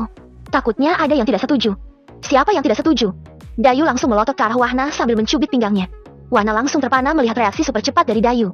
Tentu saja aku setuju. Wahna berkata sambil menggandeng lengan Nindi yang berada di sebelah kirinya. Dayu semakin melotot melihat Wahna dan berteriak sambil berlari menghampiri Wahna. Wahna Satu hari perjalanan. Wahna dan rombongan tiba di pintu gerbang kerajaan Liba. Area istana dikelilingi dinding benteng setinggi 50 meter dengan ketebalan 2 meter hingga terdapat jalan 1 meter di atas dinding benteng. Tiap 200 meter panjang benteng, akan ada pos penjagaan yang mengawasi area di bawahnya. Selamat datang Pangeran. Selamat datang Tuan Putri. Kami melihat jenderal besar. Sekelompok penjaga gerbang istana yang semuanya berada di tahap jenderal alam tingkat tinggi dan beberapa tahap raja alam berlutut dan mengucapkan kalimat yang sama.